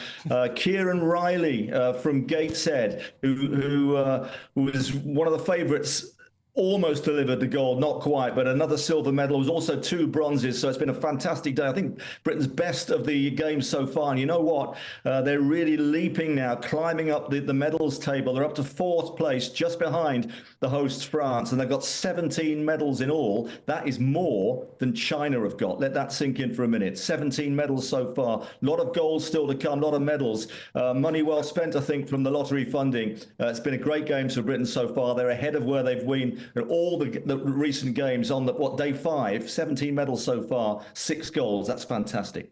I'm just trying to do some quick maths, Chris, on a per-person basis. I think we've got about 100 times more medals than the Chinese do. That's very... I think that's how we should count it, really. Yeah, we'd be top of the leaderboard on a per-person basis. Making up for the Euros. But, of course, we've got to talk about Andy Murray. This really could be the send-off to his career, an almost perfect send-off. It's so rare that a sportsman gets to sort of retire at a high point in their career. It's usually the fact that they'll sort of decline as time goes on and think, OK, it's time to give up. But with Andy Murray, he could really take this gold. He could have. He's got 2 golds in the singles before, never in the doubles, but amazing last night, wasn't it? I mean, we saw in the first round when he saved those 5 match points with his partner there, Dan Evans. Last night, we almost had a carbon copy, not quite as dramatic, but it wasn't far off against the Belgian pair of Gilles and Vliegen. They were 2 match points down. It looked as though he was about to play his last ever point, and somehow they won 4 points in a row, and you can see the faces there. It was incredible. So they're through to the quarterfinals now. If they get through that, I think they're guaranteed a bronze pretty much, and they're going to be playing potentially the third seeds, Taylor Fritz or Tommy Paul of America, or a Dutch pair, Haas and Roger. And they haven't played their second round match yet. So the good news is that Murray and Evans will have an extra day's rest, because their opponents for the quarterfinals will be playing this afternoon. It's very hot again, so that might be a factor. But yeah, hero, absolutely. I mean, without a doubt. I mean, I'm thinking now that he is Britain's greatest ever sportsman. That's quite an accolade, but tell me who's going to beat him. I can't think of anybody. Maybe Hamilton, but I think Andy Murray. You'd think he'd be wondering whether maybe or not he actually doesn't want to retire after doing so well. Well, listen, his hips are all over the place, but I mean, yeah, I mean, it would be fantastic to go out on a high, but he's done it all, hasn't he? He's won the 3 majors, and he's just a great patriot when it comes to representing this country in tennis. They won the Davis Cup. He's won 3. Nobody's got more Olympic medals in tennis than Andy Murray, which is pretty amazing, really. He didn't win as many majors as he might have done, but then again, he was playing at the same time as the 3 all-time greats, Federer, Nadal, and Djokovic. So, yeah, everyone's behind. I think all the neutrals are going to get behind Andy now. I think it might be a bit much to ask him to win the gold. I've got to be honest, but you know, it's a thrill ride. It's been so far, and the more he does this, the more everyone's loving it. Well, our fingers are crossed, our toes are crossed, anything that we can cross is crossed, and let's hope that we do as well as possible there. 6 golds already, many, many more to come, no doubt. Chris Scudder, thank you so much for talking us through the Olympics so far. I'm wondering what he might go on to do next. What do tennis players normally do when they retire? Sell things. Sell things, possibly. Yeah. So now, coming up, as parts of the country see temperatures nearing 30 degrees, we'll be reporting live from sunny Western-super-Mare.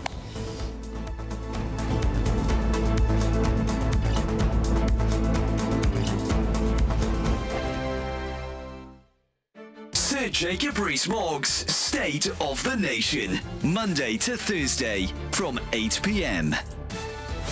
Well, I'm joined now by royal biographer and former royal photographer, Ian Lloyd. Ian, hello, Jacob. Thank you Good evening. Good evening. Thank you for joining me. This is going to be great, isn't it? The opportunity to go around and see where the King comes onto the balcony from. Really interesting insight to how Buckingham Palace works. It's exciting. I went yesterday, there was a press preview, and the thing that struck me first of all is that if you're the King and or the late Queen and you're on the balcony, you can't see the Mall. I mean, we all see people coming down from the top, you know, thousands of people crowding in towards Buckingham Palace. They can't see it because of this great monument to Queen Victoria called the Queen Victoria Memorial, or they call it the wedding cake, but it blocks the view. So apparently the King has a TV in there, and the late Queen did as well. So what they do is they when they're waiting to come on, they're watching the TV to see how the crowd's getting nearer the palace. And the other thing that struck me is when we were on it looking down, is you can actually see individual faces in the crowd out there, because we looked out, you know. So they do get a good view of what's happening directly underneath the palace, you know. So they can see individuals. So if there's a friendly face in the crowd, they can see that person and possibly even wave. But they can't see that enormous mass of people you get at the big events that goes back towards Admiralty Arch. The other thing I learned is there's a great historical link, because the person that put the east wing on the palace, because it was originally 3 sides, and Queen Victoria had, of course, 9 children, so they had to build a 4th side for all the nurseries and things. Edward Blord was the architect, but the master builder was Thomas Cubitt. GB News, the People's Channel. I'm Christopher Hope. From pop stars to politicians, I'll interview anybody in a pub who's got a political opinion. Join me every Friday on Spotify, Apple Podcasts, YouTube or gbnews.com, or wherever you get your podcasts. This is GB News, the People's Channel. In the GB newsroom, we bring you the news as it happens. With our team of dedicated journalists across the UK, GB News brings you accurate reporting of the day's topical agenda. When the news breaks, wherever and whenever it's happening, we'll be there. This is GB News, the People's Channel, Britain's news channel. We're proud to be GB News, the People's Channel, and as you know, we always love to hear your views. Now, there's a new way of getting in touch with us at gbnews.com/your-say. By commenting, you can be part of a live conversation and join our GB News community. You can even talk to me, Bev Turner, or any of the members of the GB News family.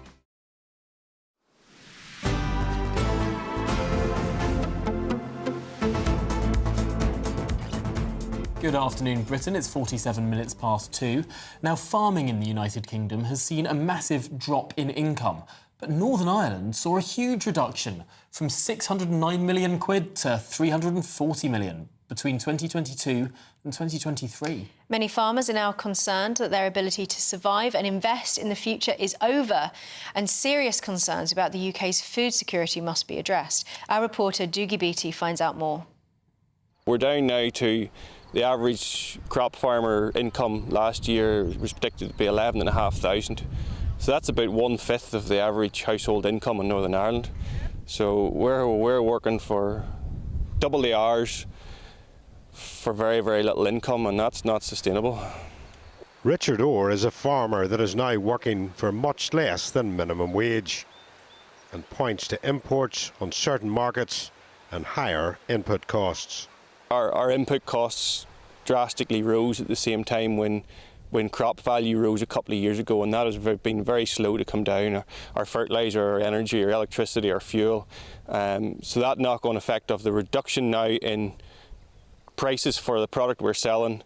Last year was a very poor year for crop yield due to the weather, and yet we still have high input costs, probably 50–60% more than what they usually were.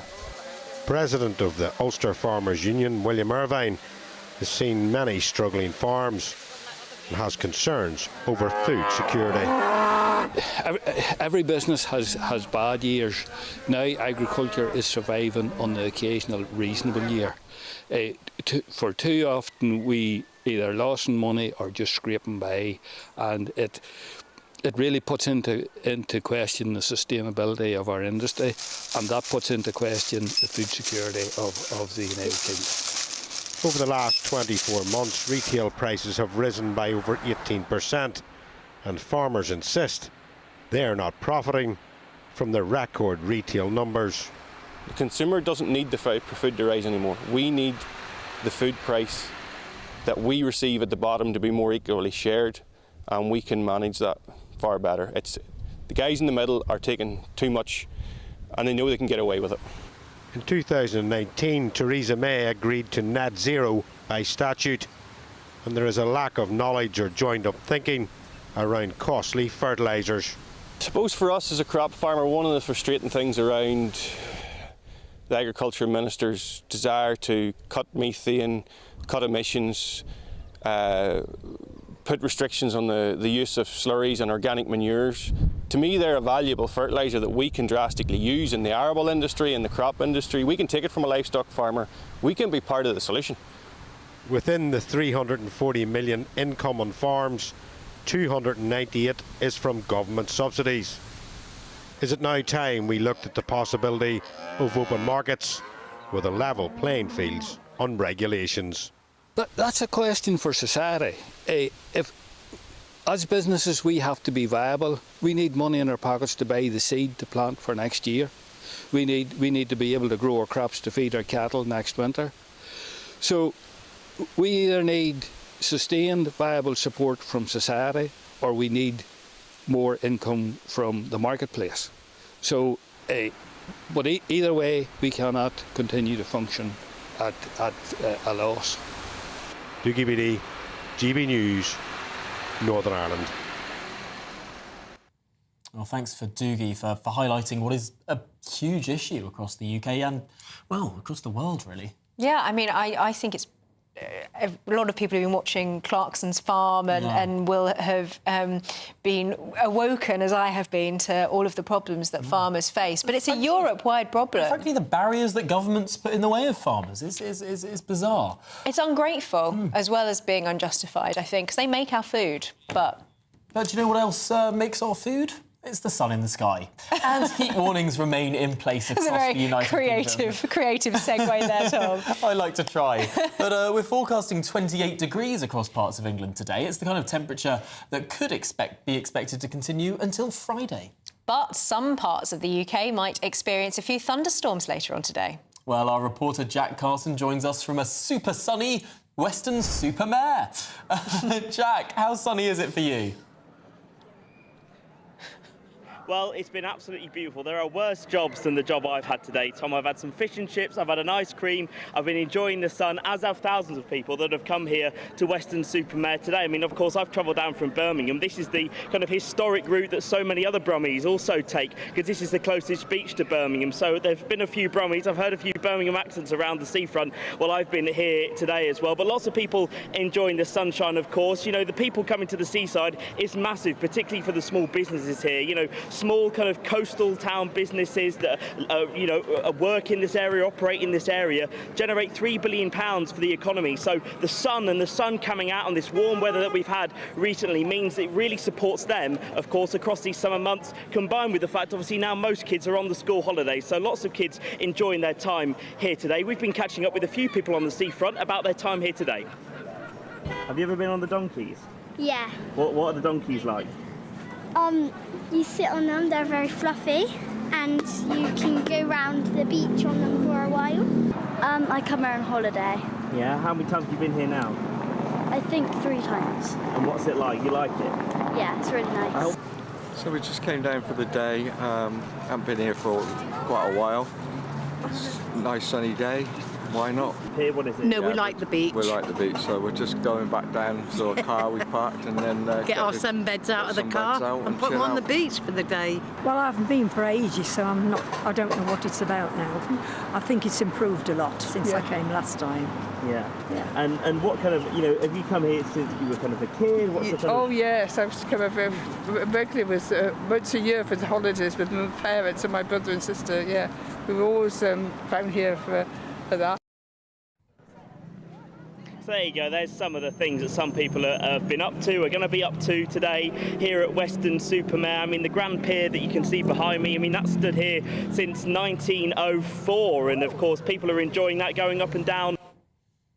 Why have we had this kind of hot weather recently? I mean, it kind of takes a few days of heat above the average temperature in the summer to qualify as a heat wave. So that's been the case in some parts of the country as well. We've had this band of high pressure that's covered most of the country, which is why we've had such this beautiful weather. But of course, with that high pressure means that eventually things turn a little bit nastier with those threats of course, of thunderstorms. So those threats of thunderstorms at the moment are in the southeast. So parts of London, of course, and down, of course, on the southeast coastline. They've got the threat and the yellow weather warning from the Met Office over the next 24 hours. But Thursday is when most of the country is going to be covered in that yellow weather warning from the Met Office for thunderstorms. So, yes, the next 24 hours might be lovely for a lot of the country, but things could turn a little bit sour when it comes to the weekend. But of course, temperatures here in Western-super-Mare, even at the weekend, are still going to be 20, 21, 22 degrees. So still plenty of good weather to be able to get out here on the beach, of course. Lots to offer. You heard about the donkey rides that those kids were going on as well. I've seen some horses there. There's kind of surfing going on here. There's everything going on. So there we go. Lots to offer on the coast here at Western-super-Mare and across the country. But be warned in those next 24 hours to expect some thunderstorms across the UK. Ooh, rumbling and exciting. Jack, we're going to let you get on one of those donkeys, and I'm sure viewers will catch up with you a little bit later in the day. Thank you so much for Ride away us into the sunset. Oh, magical. With his ice cream and his fish and chips. Absolutely majestic. He's actually made me want fish and chips. I'm thinking about it now. Well, just to finish the programme, a crowdfunding page created by Swifties, fans of Taylor Swift, for Southport has raised more than £301,000 for Alderhay Children's Hospital, where many of those injured have been and are still being treated. A really quite incredible feat there, £301,000 for Alderhay Children's Hospital. So please do donate if you can. We've got it up there on the screen for you. And that's it for today on Britain's Newsroom. We'll see you tomorrow at 12.